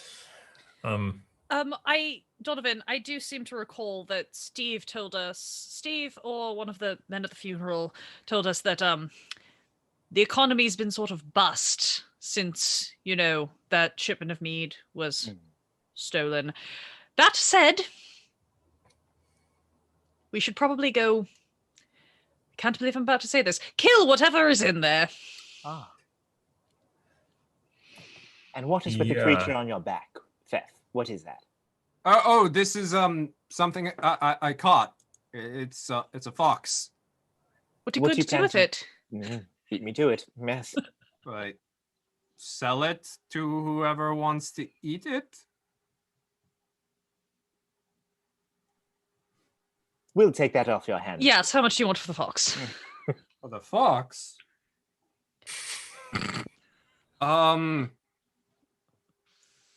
Feth, please. We need 2 to go- gold.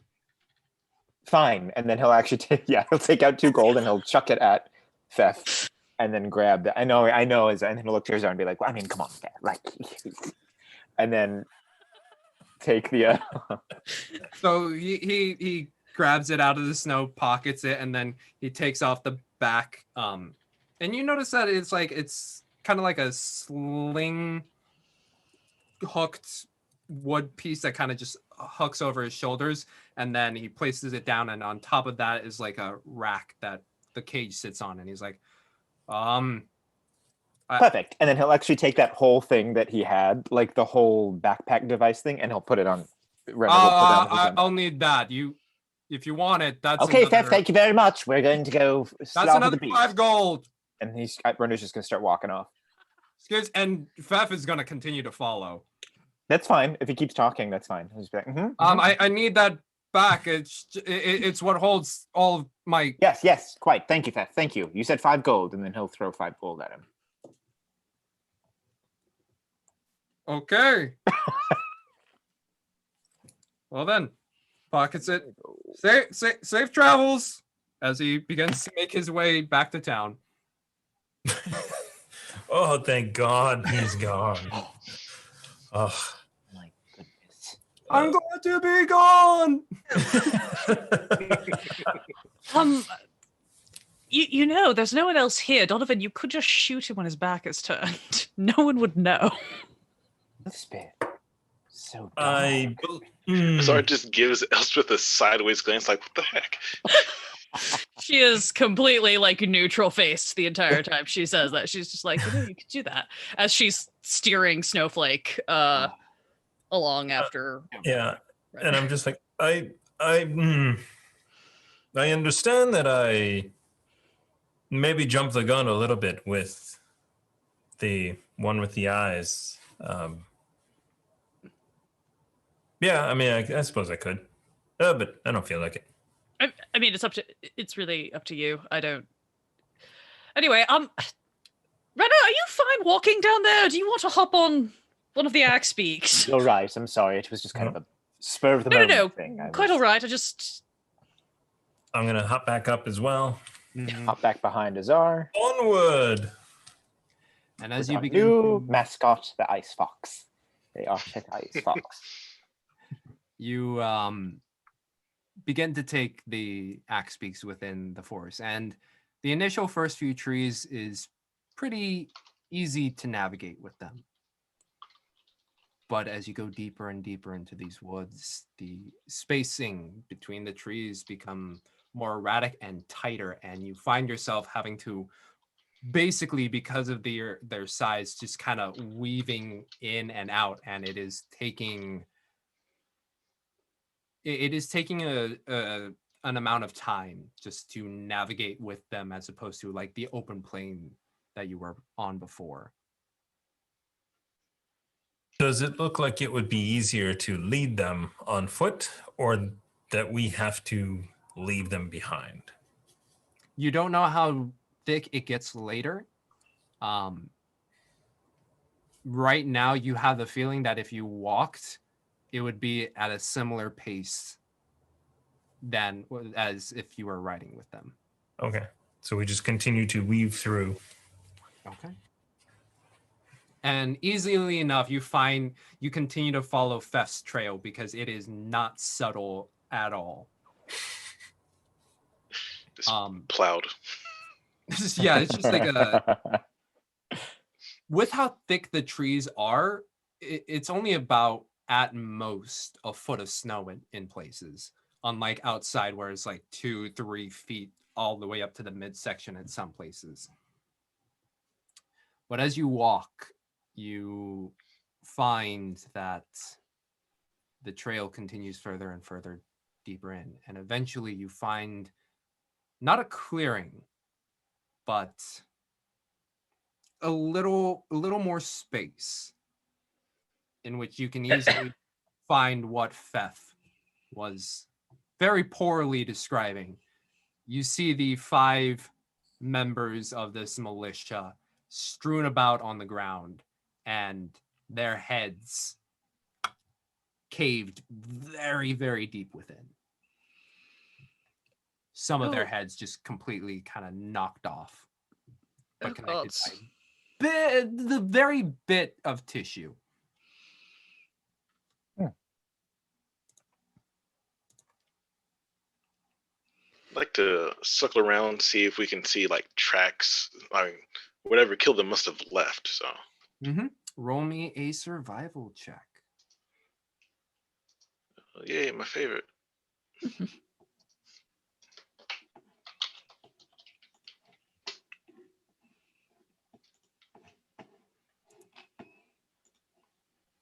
$14. 14. Okay. Now let's put on this music. If you're hearing music right now, folks, it is due to Sirenscape. Thank you, Sirenscape, for allowing us to subscribe and use your service. Sorry, that was a 14? Yeah. Easily you can see the scuffle that had happened here. A lot of shifting movement, blood splattered about. weapons strewn that way, broken bones and all that. And you can easily see where footsteps came, and you're not too deep into the woods, and you can guess that they came from Goodmead's direction. You can see Fef's legs going from one way and then out the other. And then you see a large set of tracks. Massive footprints leading further into the woods. James, are you playing music? I am. I clicked something. 'Cause I don't hear any No, music. it stopped playing. Ah. Is this one of those things that only does it one round ago? Yep. Let's try that one. That looks better. Nope. It's over. This one seems to be longer. Maybe it was just a dramatic sting Yeah. instead of a... Yeah. Gonna keep playing? Nope. It's something continuing to play. Okay. Well, we'll leave it on and hopefully it's not annoying. If it is, let Thomas know and I'll stop it. Cool. Anyway. So, yes, that is what you find.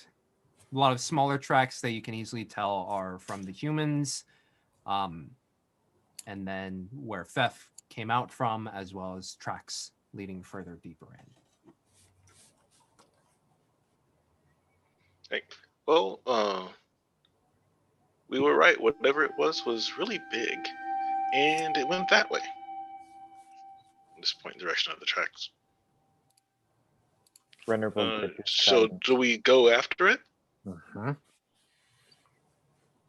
When Azar points out the direction that the tracks go, I want to look at the trees, and does it look like this creature, they're like broken tree branches or something? Like this was a large creature that had to like force their way through the trees? So what you find, well, let's pick that music. You notice that the pine trees that surround you, the lowest boughs are good 10, 12 feet up. None of them seem to be particularly disturbed. Okay. You do see a couple in the direction of the larger feet snapped a bit, but nothing where it was like hitting the maybe 20 feet tall. Okay.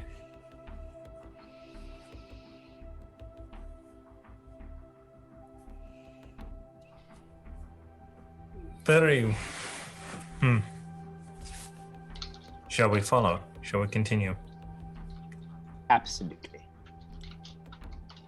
I think perhaps we should leave the axe beaks here. I don't... I think we should Yes. bring them with us, at least until we figure out where it went. We might need to get away quickly. But if it does come back here, does it look like any of these guys have been eaten or not? No eating on this one. Crushed. Okay. All right. Well, let's keep them with. But if it comes down to it, I think we Comes down to it, we run. split and scatter. Yeah.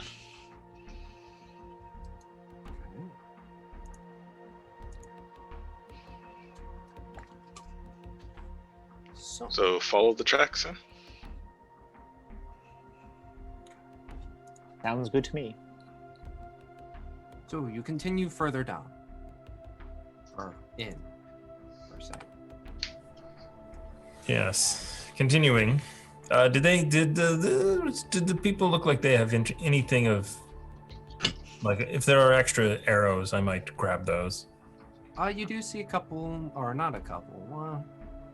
You look around, taking the time. You can get about 6 salvageable ones. Does it look like they fought, or they were just? It looks like there was a scuffle, but it was ended quickly. Whoever fought these things, it was way out of the militia's depth. Right. All right. I'm gonna grab up some arrows, put them in the quiver. I guess. Are there any daggers? You can find a couple. Great. If I can find 2, I'd like to keep one, and I'd like to hand one to Renner. Okay. Ooh. Yeah, Dang they're it. very simple. Nothing descript about them. They're serviceable. That's all we need. Right. We shall continue along our path. I can. I'm terrible at tracking, but I'm quiet. I can sort of lead the Axebeaks along the route if you want to keep an eye out around us. All right, I'll go ahead like 30 feet. Okay. And you stealth it? I am going to stealth. 16. Ooh. 16. All right.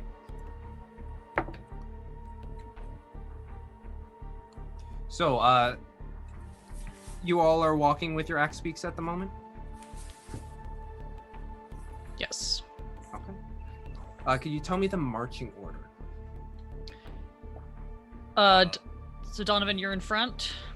Then I think Elspeth is gonna be next, about 30 feet back on Snowflake. On Snowflake, okay. And I guess Amo in the middle and me and Renner in the back.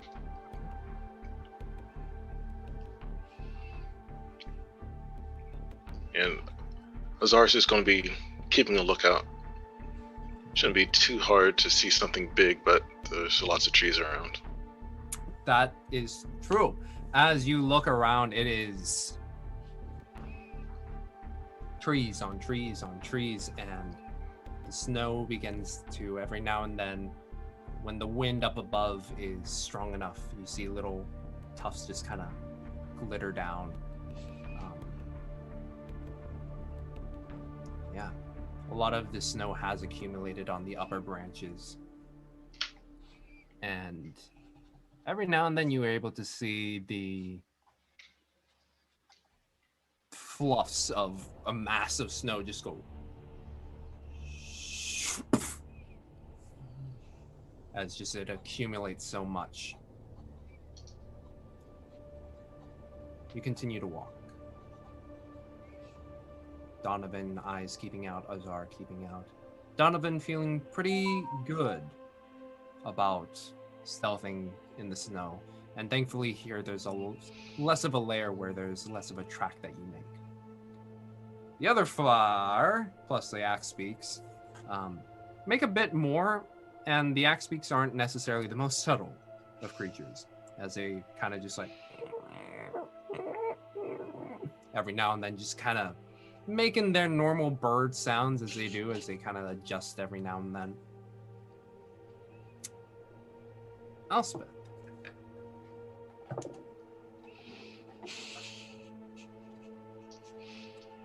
As you walk, and let's see how well. Okay. Immediately after going about 2 hours into this forest, you turn your head to the left, and you turn to the right, and then all of a sudden, a snowball hits your face.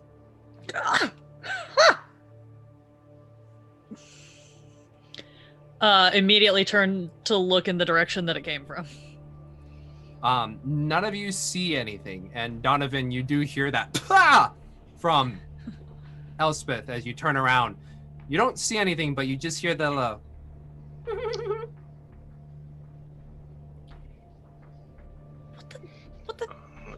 What on earth? Renner, you feel on your back the fox starting to like paw at the cage. I'll look around. If I hear that noise, I'd like to look around and see if I see any more of my little Chewinga friends. Yeah. Mm-hmm. Roll a perception check for me.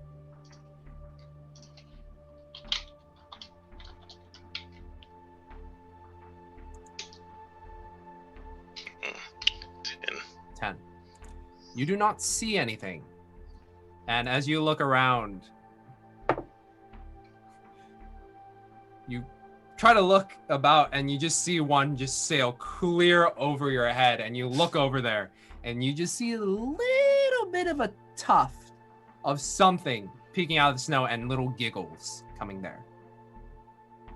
Meanwhile, Renner, on your back, the fox continues to paw at the cage. Do I see the tuft as well, or no? Like, do we all see it at this point? Eventually, you all are able to lock on as Azar's gaze looks around and then locks on. Okay, if we see it and it doesn't seem, if it's giggling and it doesn't seem aggressive, Renner is actually going to hop off the axe beak, especially feeling the Arctic fox kind of pawing and stuff like that. I want to take off the thing and then see where it's pawing towards, like if it's again, I'm not an animal handler, but to see if it like knows what this thing is. What you get from looking at the fox, it is clearly pawing in the direction of where the little tuft is. Excuse me. Yeah, excuse me. To the tuft, and then kind of hold out the cage. It's be like, does this belong to you? And for the first time that you get to see, as Amoa and Azar were the only ones who saw the first one, you see a little figure pop up, and it's got a little mask with white all around, but then some red lines. This one just 2 double slashes across the face, and the tuft you see is a little straw hat that comes down, and then over its shoulders is just like this massive straw poncho that just kind of encircles it, and you see little green legs popping out of the bottom, and it stares at you as you hold the fox, and the fox is just like pawing at the cage. The Chwinga is like holds out an arm. Renner will look back to the group and be like, well, all right. The last one giving me a spoon. I'll pull up my little spoon. A spoon, you say? Oh, I could use a dingle hopper. And then he'll pull up the or however it opens and like try to fumble with it to let it loose the little Arctic fox. It's a interesting contraption. The back side just slides up. As you figure out how Fef created it, pops it open and slides up, and the Arctic fox just like juts out and then stops in front of the little spirit, and the spirit looks at the fox, gives it a little head. The fox goes, and then they both go like this, and then you see a little bit of rustling within the poncho, and out of it pops out a berry, and then the fox just goes, takes it in its mouth, chews on it, and then it begins to nestle up next to this small creature, at which the small creature hops on top, looks at you, Renner. That's so cute. Oh, and then goes from below, grabs a bit of snow, and just tosses it up. And for the amount of snow, it all of a sudden seems to shower you with little blue sparkles. You are bestowed with a charm of animal conjuring. Animal conjuring? Yes. Do I know this? Yes, you do. In terms of, you just feel the ability to now do this thing, which is, where are you? Supernatural gifts. There we go. Huh? Where are you? Ah, there we go. Which allows you to use the conjure animal spell 3 times. Oh. Cool. Thank you. And here's the link to that spell. You Thank you. conjure a dolphin and ride into battle. So long. Exactly. Conjure an orca and just have a conversation.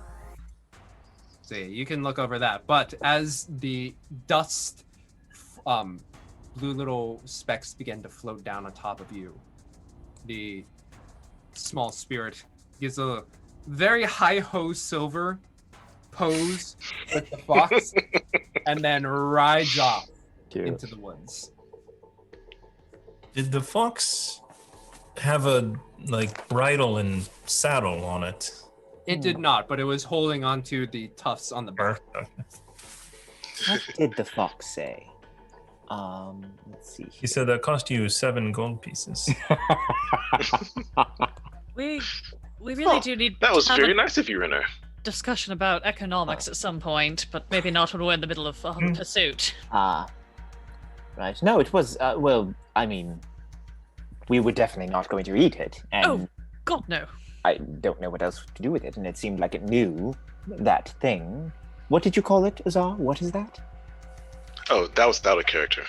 It's just, as far as Zara knows, it's just the tiny spirit. Gotcha. Okay. Two of annihilation. Quite. It is very interesting.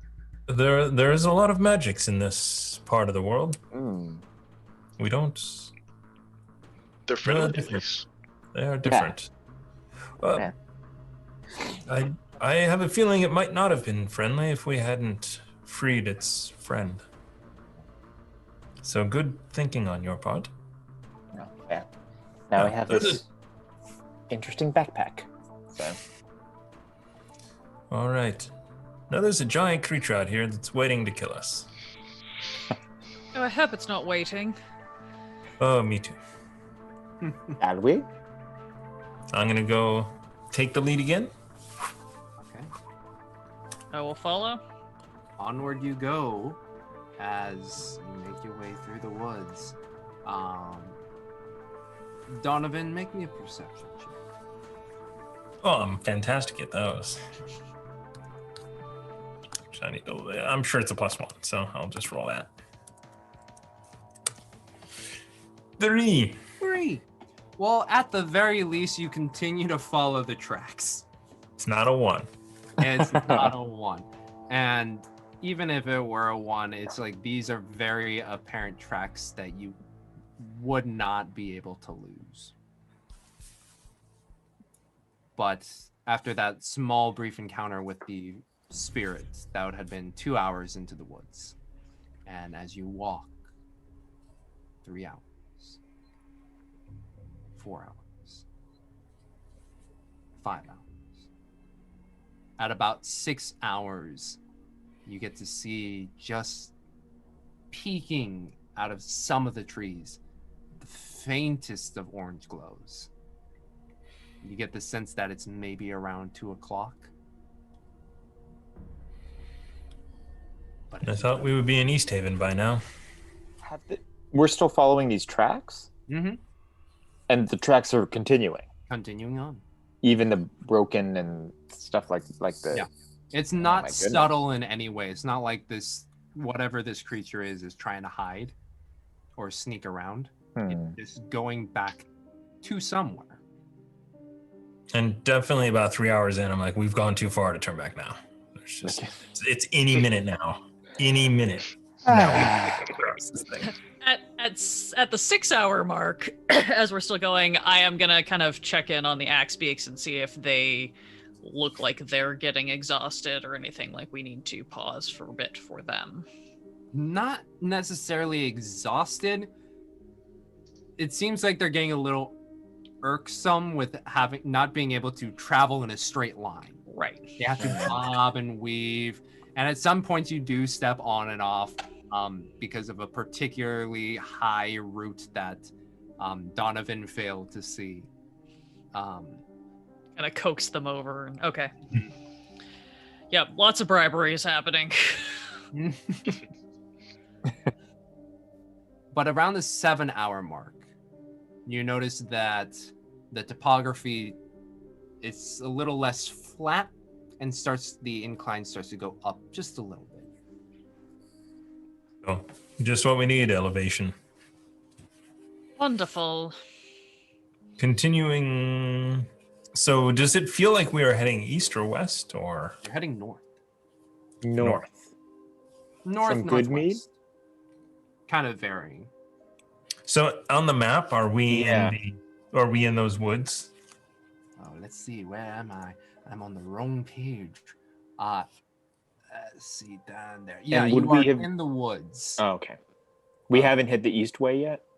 You have not, no. So it's more north, or excuse me, it's more west, northwest that you've been heading.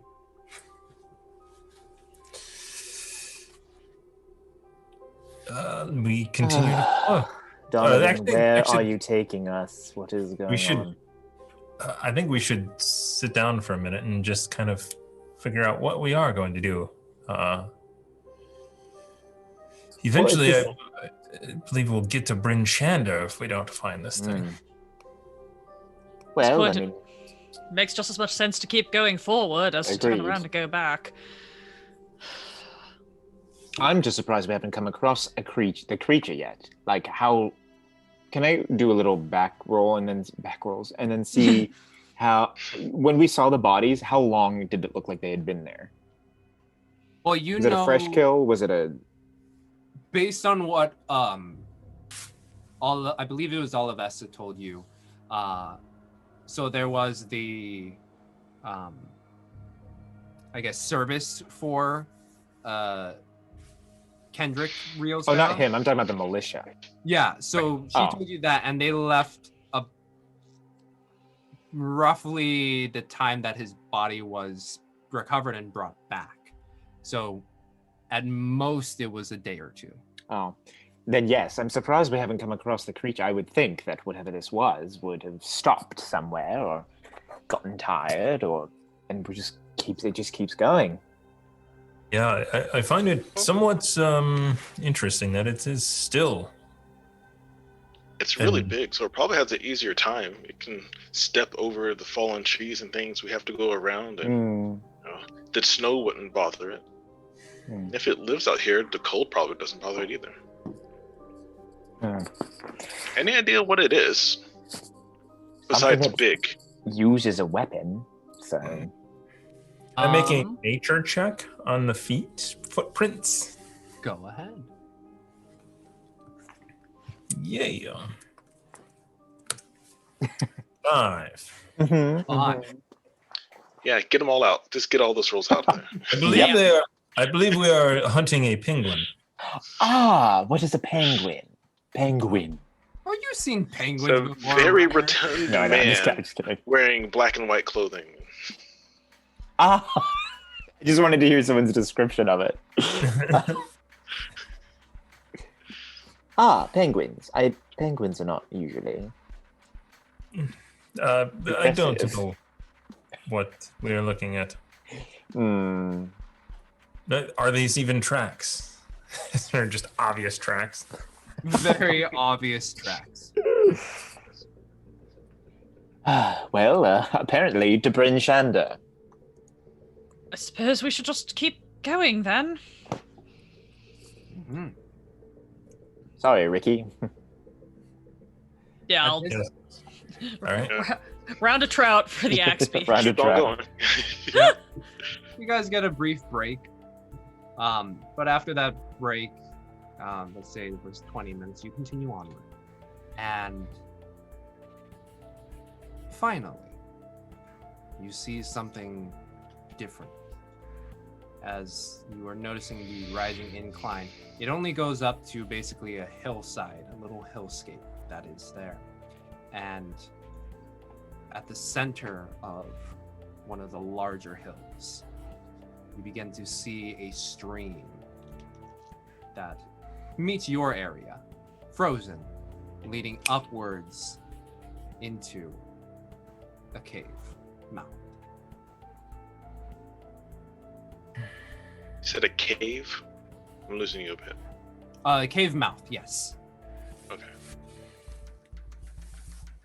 And as you approach closer, the frozen stream right now to your left this cave mouth actually breaks off into 3. So there's like 3 Right towards the tunnels front. in the cave. Yeah, so the immediate entrance you see, let's say westward, or northwestern tunnel, north tunnel, and northeastern tunnel. A little W per se. Okay. What do you say we tie the axe beaks up out here and do a little exploring? Yes, that We seems could like a. try to get it to come out. Hmm. Hey, well, if Amoa can make us some fire, and we take a little bit of the meat, I can make it smell really good. Ah. And we know this thing, it like attacked the shipment, so it probably likes people food. And so if we like make it smell like food from outside, maybe it'll come out and try to get some. Because if it's really big, we probably don't want to go inside the cave. It'll just smush us like those guys. Is the water that is frozen? So you're saying it goes into the cave, though, right? So there's like a stream that goes Yeah, through the the stream cave. goes into the northwestern entrance. I mean, I do agree, Azar. I think that is a good idea. Maybe we should try that. But if that does not work, I would love to follow the water, because I'm sure where you follow the water source, you will find it. From Which what I one? understand. The northeast, you said? The northwest. The northwest corridor cave. So let us set up this fire. We'll cook some meat. This is a good idea. And As Donovan pulls out a small book and starts kind of flipping through it. Oh, Yeah. no! Oh, Oh, now that makes sense. I Makes want total sense. to make the meat smell like cooking bacon. That's like the best smelling thing in the world. Okay. How close are you to the Triway cave entrances? Is that- Probably like make the fire like just under the lip of the cave so that the smell gets carried inside. So wherever it is, don't want to go too far. Okay, so when you approach this, the Triway, there is a bit of a concave to it before you reach the actual entrances into the cave. So if it were a dome like this top open portion is that northern area, and then where my thumbs are sticking out are basically the 2 other branching paths. So you would have to get pretty Into the close, cave. and right now, depending on which entrance you go up to, I will tell you what you see. Wait, Well- so it's 3 separate entrances or one entrance that goes 3 ways? It's a big concave portion that then splits off into 3. So, Okay, so it's 3 separate entrances. 3 separate entrances. Okay, I had it the other way around. I was thinking it was one entrance and then it split 3 ways. Gotcha. All right, well, we'll just start at where the water is then. This Does is it look like- waft the smell in there. Where do the foot tracks go? The foot tracks. Donovan, you're such a smart person.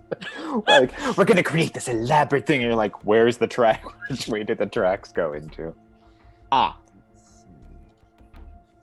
Okay. Well, So- we'll lose them where the cave entrance is. Yeah, so the northwest is where the frozen stream goes. Then there's the north. Your tracks go into the northeastern one. That's where the water is. Northwest is where the water is. Northwest is where the foot goes. So the northeastern. I just need to make a see, crappy you- drawing of this. Yeah. Why Perhaps do you need we a should- crappy drawing when I can show you a map? Dun dun dun. Come to a map. Let's see, let's open that up.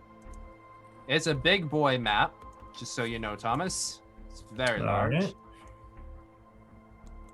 Zooming out. It's so large I don't see Oh. anything. Ah! But you all are on this side. What are we looking at? I don't like how much of that This is the hidden cave. from player view. Oh, I also don't like seeing what I see in the upper right-hand corner. Thank you, Jay. What in the upper right-hand corner? Tra-la-la-la. But yes, so I this is feel what we you should see. head to the. Let's avoid way. the northeast, shall we say? I wonder That is why. exactly where we should go. Yeah, right. All right. So, are we? I'm not taking the axe beaks into the cave. Mhm. Yeah. I mean, So- Tie him we'll up see- to the nearest tree. I mean, there's the further tree line behind you. Yeah. Mhm. I'd like to go get them Yeah. settled somewhere, and I don't want them to run off, but I also hesitate to tie them up because I want them to be able to run away if we all get killed. I feel they'll be all right, Elspeth. They have beaks they can chew through. All right. She will very reluctantly go back to a ways to the tree line. She'll collect all of the axe beaks and take them over and get them settled down. Yeah. By a tree. And Daryl trained them well. Excellent. As they stand at attention. Some of them kind of shifting, Boulder being the most steady. Always Boulder. All right, just be good, and we'll be back. Dump a pile of trout bits in front of them and head off. These axe beaks are going to be overweight real quick. I'm doing it like it's like cat treat style, where I'm like the one little bite, like no, keep going, no, keep So that going. you're like, here's a knucklehead trap. Yeah. Oh no, we're doing tiny portions. I gotta save some for Renner. Yeah. Love a good Throw it sashimi. into his mouth if you can. Here you go, fish boy.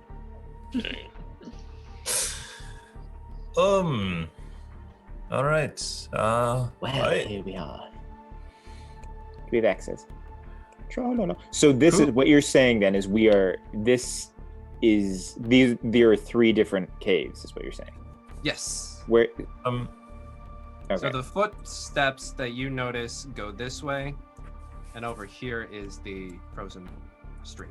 Oh, so there is another way this way. I can't see past that, so. Yes. Anything black, I am not allowing you to see. Oh.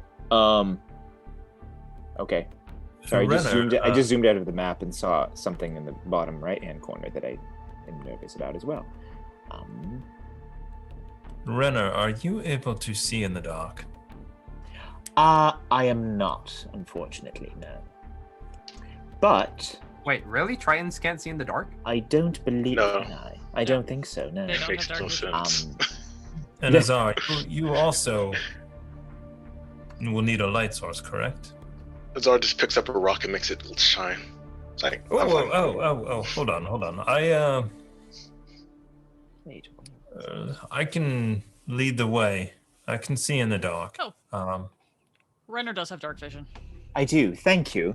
I know that he Sorry. forgets that he can see in the dark until Lady Elspeth taps him on the shoulder and says, You can see. "According to my knowledge-" Remember how we sat in the dark staring at each other all night last night? 2 nights ago. Ah, that was right. I can see in the dark. Moa cannot, it. though. For some reason, I thought I couldn't. I still think it's probably worthwhile me kind of heading in, sneaking ahead a little bit. And again, I will shout if anything tries to kill me. I can also search for traps as I go along. Which way? Azar's just holding some fish in a pan over fire. It's like, sure. Which way have we decided? I'm sorry. So if there's fish that has started, then we should wait and see what happens. Okay. And get into a strategic position, perhaps. All right. Like hiding behind this tree right here. Or a... Also, can I take that rock that I put light on and just throw it down in the cave as far as I can? Okay. You throw. Yeah. You huck it, and you hear it go tink as. Let's see. You just see it bends slightly towards the right. Okay. Well, at least I'll be able to see if something comes around the corner. Where's my thing? I need my thing. Julie, do the thing. I need this one. Yes.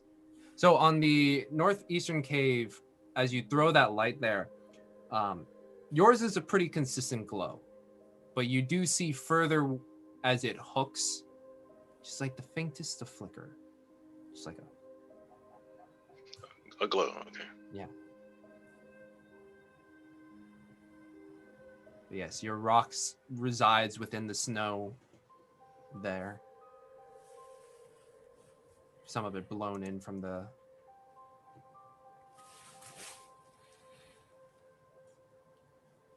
outside.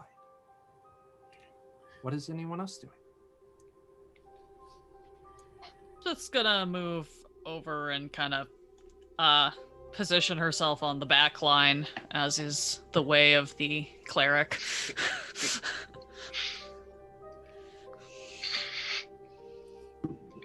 Amoa, seeing what's happening, will try and just go behind this rock area over here. And honestly, Renner, personality-wise, he's into this idea, but he does want to kind of go over to the stream. He's been missing water and kind of lurk in the opening there. Mm-hmm. And it's about... And if he can see, because I don't know if he... Now, apparently he has dark vision. If he can see down into the cave something, he will go a little bit in it. Within eye shot of Donovan, so Donovan can still see, but... Yours is 60 feet, right? 60 feet, yep. Okay. As you look down, slowly the way becomes more grayscale. And as you look down, you are able to see the creek winding a bit further down. You do see that the tunnel hooks a bit to the right, but then also continues down before your vision can no longer see anymore. Do I see the stream frozen all the way through, or can I see it breaking? Okay. It is currently all the way frozen. It's about, at its widest points, maybe about 3 feet wide. And at the point that you can see right now by your feet, it's at most 2 feet deep. Okay. Yeah, I'll hang out there for a minute. Mm-hmm.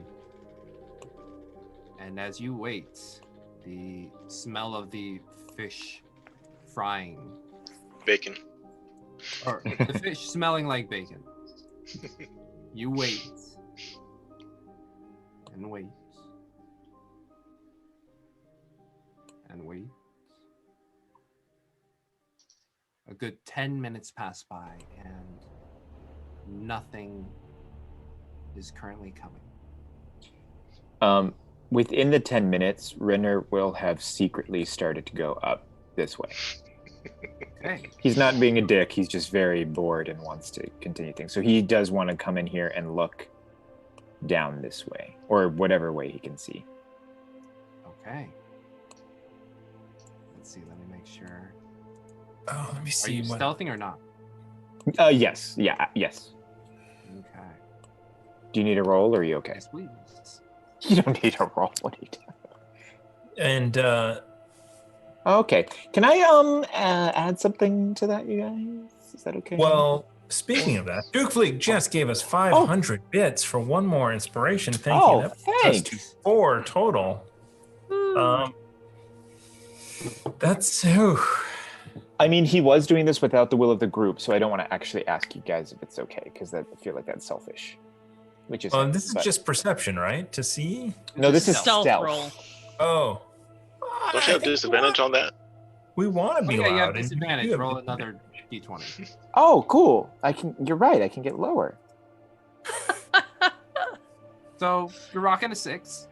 Yeah. No, I think we want to draw this thing out. Yeah. Okay. Cool. That's good. No, that's good. Tra-la-la-la-la-la-la. Although Azar does feel a tap on her shoulder. Yeah.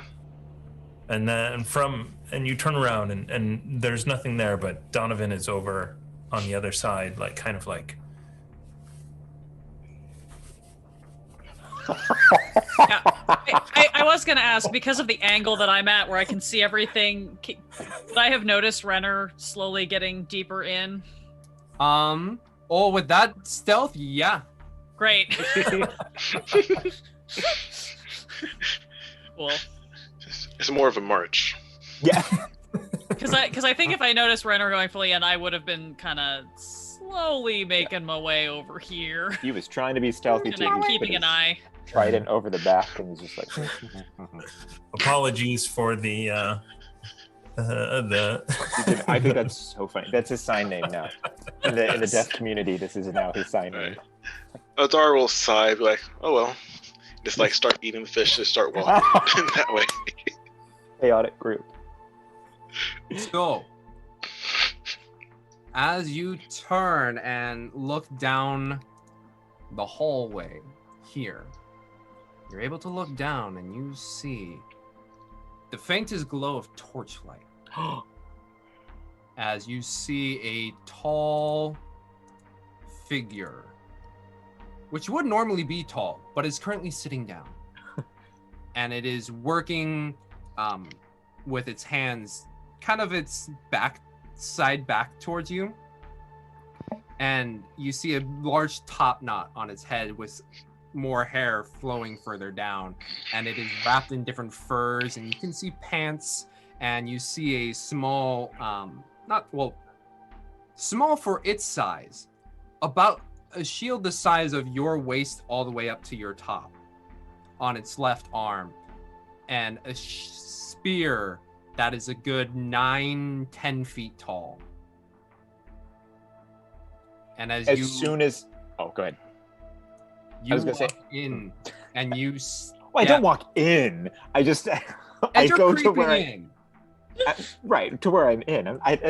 Because I was gonna just say you can continue, but as soon as I see the spear, he's gonna head straight back to the group, or attempt to.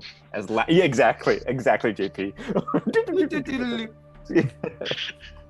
The thing is, as you are creeping in and you're stepping, you don't notice a rock as you're kind of like going up along the side here, and it just kind of crumbles from your hand, and you're like, oh. And as you look and you do this quick once over, the thing turns its head, and y'all are familiar with Who's from the Dr. Seuss movie, the one with the Jim Carrey? The Grinch? Not, Yes. but I will look it up right now. How they have kind of the longer nose. Yeah. Very gray-skinned, giant-looking being turns toward you, brown eyes, and notices that you're in its home. And as you begin to be like, oh shit, it stands up, grabs a spear, and hucks it towards you. In this reaction, since we're now level 3, correct? Mm-hmm. He's going to cast shield immediately. Well, wait to see if you need it. Yeah. What does it huck at?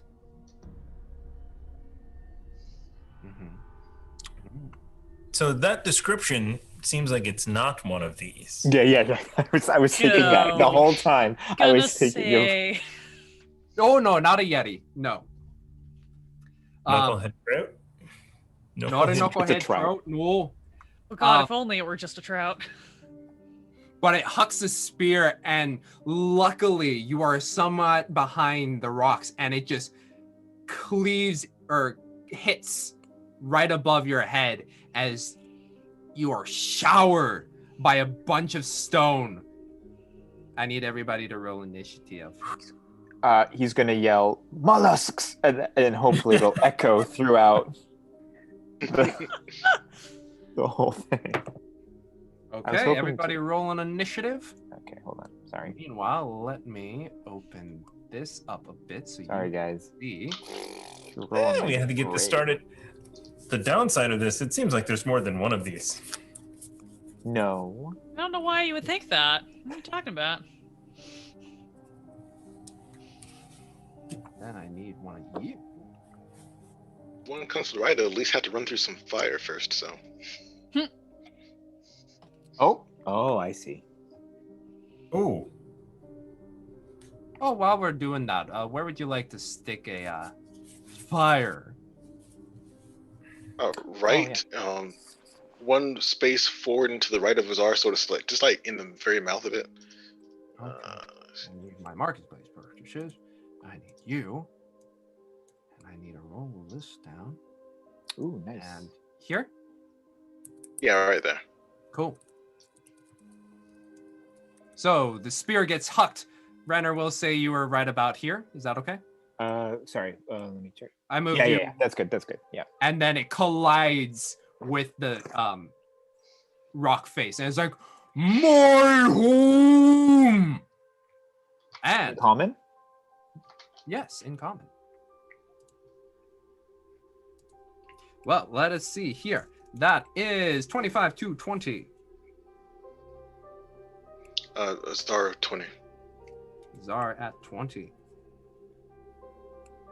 20 to 15. Okay. no. Oh, and let me roll for a moment too. Yeah. 11 for Donovan when you get there. For Donovan. Okay. So that would mean Donovan.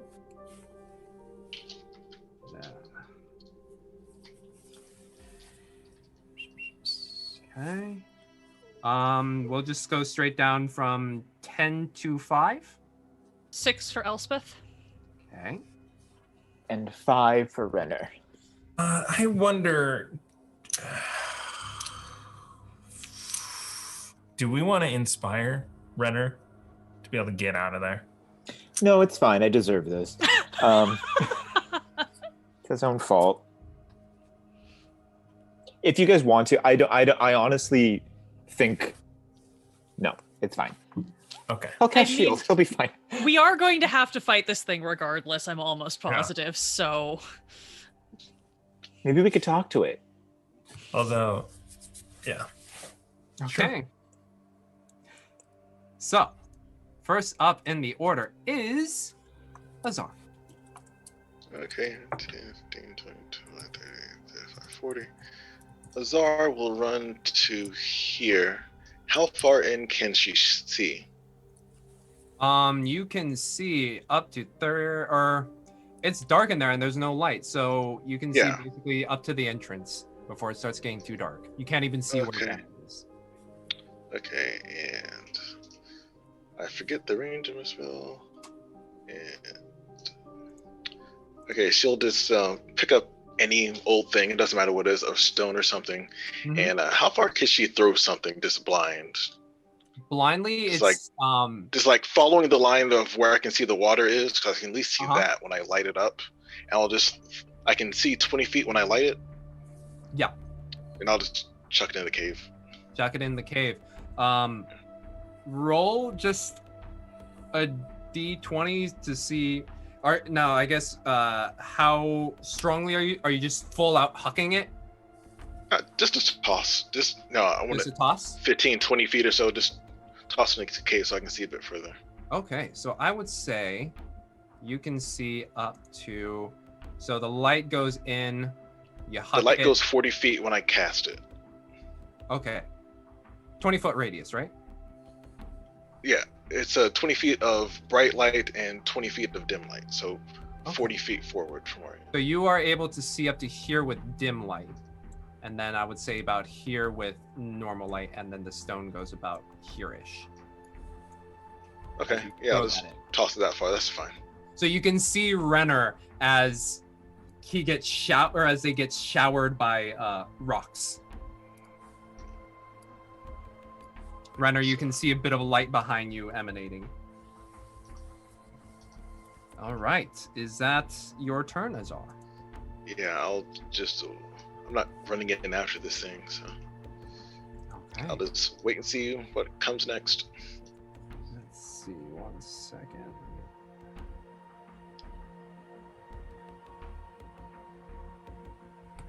Okay. So that is Azar throwing the rock in. People without dark vision can see now.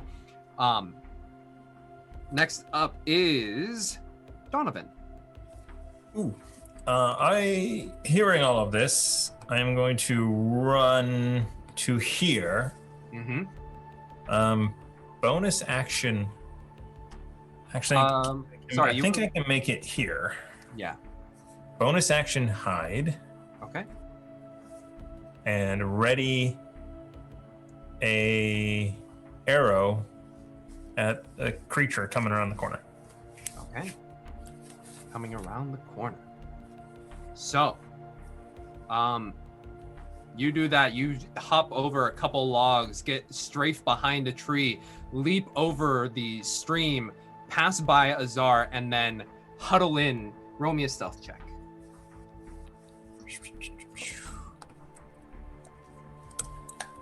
Natural 20. Yay, our first one. And All here right. on Quest and Chaos, when we roll a natural 20, we pull from the Nord Games luck deck.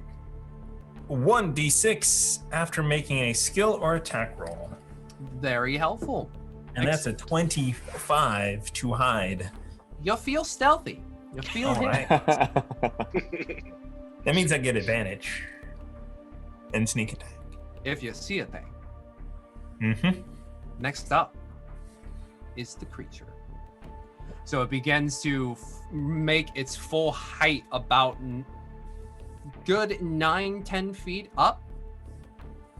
Not like traditional giants that you may have heard of. And actually only Renner's the only one who's seen this. You don't even know what this thing is. It looks like a very tall, lanky human Ugh. with very gray skin. Because of dark vision, or? No, because of the torchlight. It is. Oh, right. That's nearby. So it's naturally gray, and it looks towards you and is friend. And then it also gives a whistle. And let's see, how fast can you move? Okay. Okay, and what? Okay. So it begins to move towards you, Renner. This tall, almost, or not almost, double your size. It grabs a spear in the wall here, stops, and then just stabs at you with it. So, first attack is a 21 to hit. Okay, immediately casts shield. I can do that, right? Yes. Again. Okay. So yes, we'll do that. So what does your AC go up to? 21. So it still hits, I believe, right? Still hit. Yeah, that would still hit. That goes to the hurdy thing.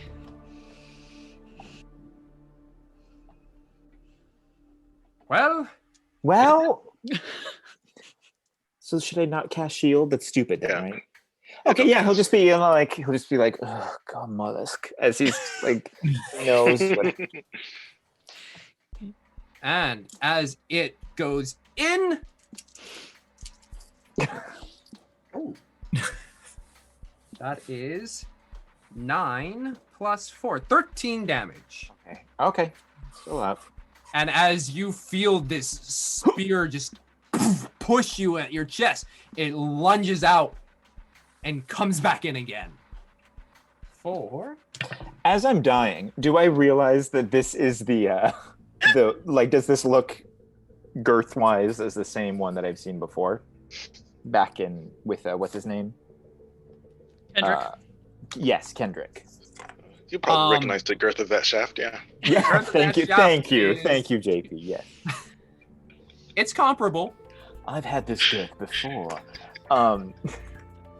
The second one comes, and as you get like shoved back a bit, just enough of the cave blocks the spear point from going, and it crumbles and more rocks get shattered into your face, hitting you. That is the creature's turn. Yeah, Renner will yell out. Yells out. Next up is Elspith.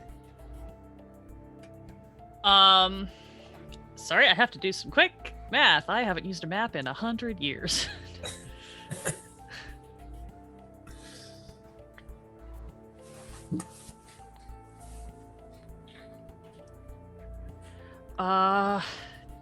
Ooh, how dumb are you gonna be, sweetie? My favorite Two Live Crew album, As Dumb as I Want to Be.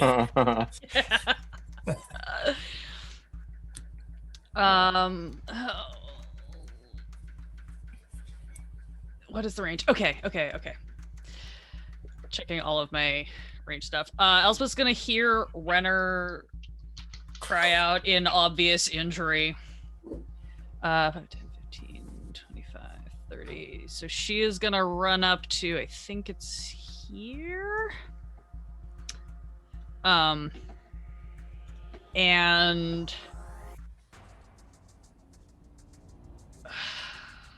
will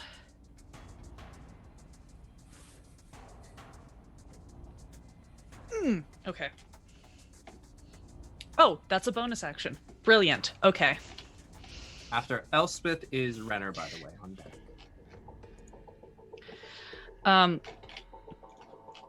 Yeah, I think she's gonna run up. She's gonna see that he is in fact injured, so she will hit him with a healing word. All right. Heal that word. The word of the day is stop. And that's gonna be. Our words of the day are brought to you by the letter S. S for son of a biscuit. Yes. For stupid. For abilities. What is my spellcasting modifier? There we go. I can't read my own character sheet. I'm sorry. So you're gonna get back 6 points of health. Oh, thanks. Excellent. I don't deserve it. You got 6 back as you feel some of the puncture wound begin to suture closer in. At that point, unless Elspeth, you have anything else, it is Renner's turn. Am I in range to see this guy? I'm not gonna. Nope, that's gonna be it for me for now. Okay. As a free action, I'd love to yell disengage and bring it around the corner.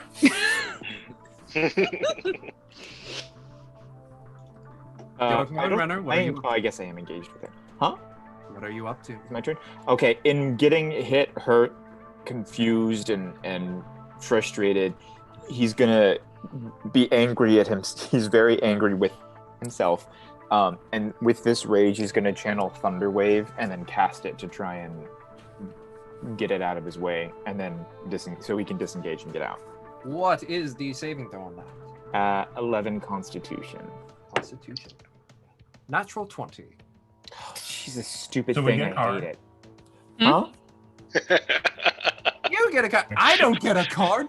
But I believe it does still do half damage. Yes. Let me. I think. Sorry, we just learned these. Failed save. Successful. Yeah. Let me do it.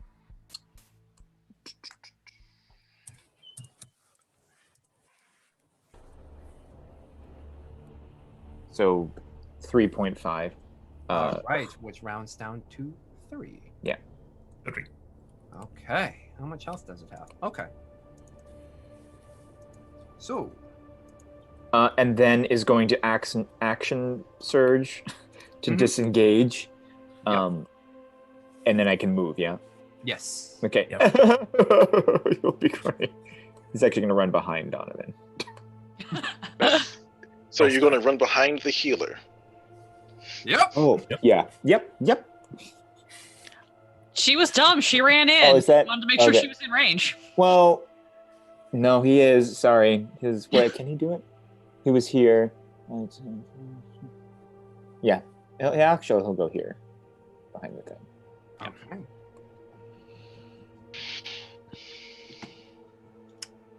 Next While up. saying, I'm sorry. It's all right. Are you all right? Are you all right? Are you? Well, he'll reference Oh, the giant. And as he runs around the corner and hides. Next And up. then really quickly describe big, gray, gross, lanky, humanish thing. Cold for a friend. I don't know if anyone else heard. What? but- Next up is Amoa, who on the far side here is like, and then you see him cast a similar looking spell that you saw yesterday, Donovan, and cast Jump on himself. So he goes, a 1, a 2, a 3, a 4, and leaps over this and lands here. Bam. Which also activates wild magic. Let's see if it does God. a thing. Oh no. Oh, no thing. I forgot about that. Wild Push magic. him in front and hope it's a fireball. That lands right on top of a moa. So you see just like a little sparkle of excess energy fizzle out of a moa, but he is able to keep it maintained and jump over the log, being unimpeded.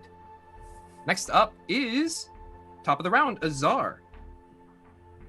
Azar, well, having been warned that a friend is coming, and not knowing which way they're coming from, I think I'll just move back just a little right here, and I'll ready a Eldritch Blast for which, and just look around, and which if I see another creature first, I'll hit them instead. So Okay. hostile creature I see, Your blast them. first hostile creature you see then. Yeah. Okay. Next up is as you hear coming down the way, Elspith, you're the first to see Yeah. a brown bear. 1, 2, 3, 4, 5, 6, 7, 8. Come down the way. I Aw. believe that is within your Azar. Nope, can't see quite yet. And then, what can a brown bear do? What do a brown bear do? Oh god, I hope my Snow White skill is gonna help. They can poo in the woods. We know this. This is true. So the brown bear saddles up, which none of you can see at the moment, but it stops at the cave entrance and looks over deeper within. Elspeth, you can see it. It's like, And Does it attack the creature inside? it does not. Then that is the creature that I see. Oh, yes. Fire away. Fire away. All right. I don't have it. Let me just quick see what my short bow is. It's the same as my rapier. With advantage. Ooh, nice. With advantage is an 18 to hit. 18 hits. So that is going to be a d6 plus 3. So this plus 3. So 4 points, and then sneak attack, because I was hidden. For another 2 points, so 6 points total. 6 points total. That was crappy. More than 0. Yeah. Okay. So as you do, you fire this shot off, and it looks over to whatever for you all is in the cave, and then you hit it in the shoulder. It's like, yeah, I need to work on my bear sounds. I know. Compared to my axe speaks, let's play my. No. Why didn't the bear attack the thing? Okay, sorry, that was 8 damage. Yes. Sure. 6. 6. Thank you for your honesty. Yeah. Okay. Meanwhile, Azar, you hear coming out from the northeastern tunnel heavy footsteps just going. You do not see what is coming. Next Guys, we up should probably run. is Donovan.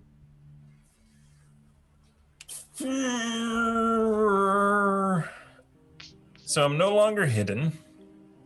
No, sir. I am going. So I'm about to fire again when I just reach out and throw a hand forward and launch a firebolt. Firebolt. Everybody got magic now. Yeah. Level 3. Shoot. Dirty 20. Nice. Dirty 20. Roll that damage. 9 9 points of damage. damage. Nice. To Fire the damage. bear. To the bear. Come on. Come on, Elf. And then I will move a little bit. Say here and bonus action hide, Okay. You hide. which is an 8 on the stealth. Which is an 8 on the stealth. So you launch this firebolt, hitting the bear in the nose. It's like, Aw. and then you run backwards and snap on a couple of branches as you go. But that is your turn. Next up is the creature. So it comes stumbling out. 1, 2, 3, 4, 5, 6. Spear raised. It's like, Opportunity.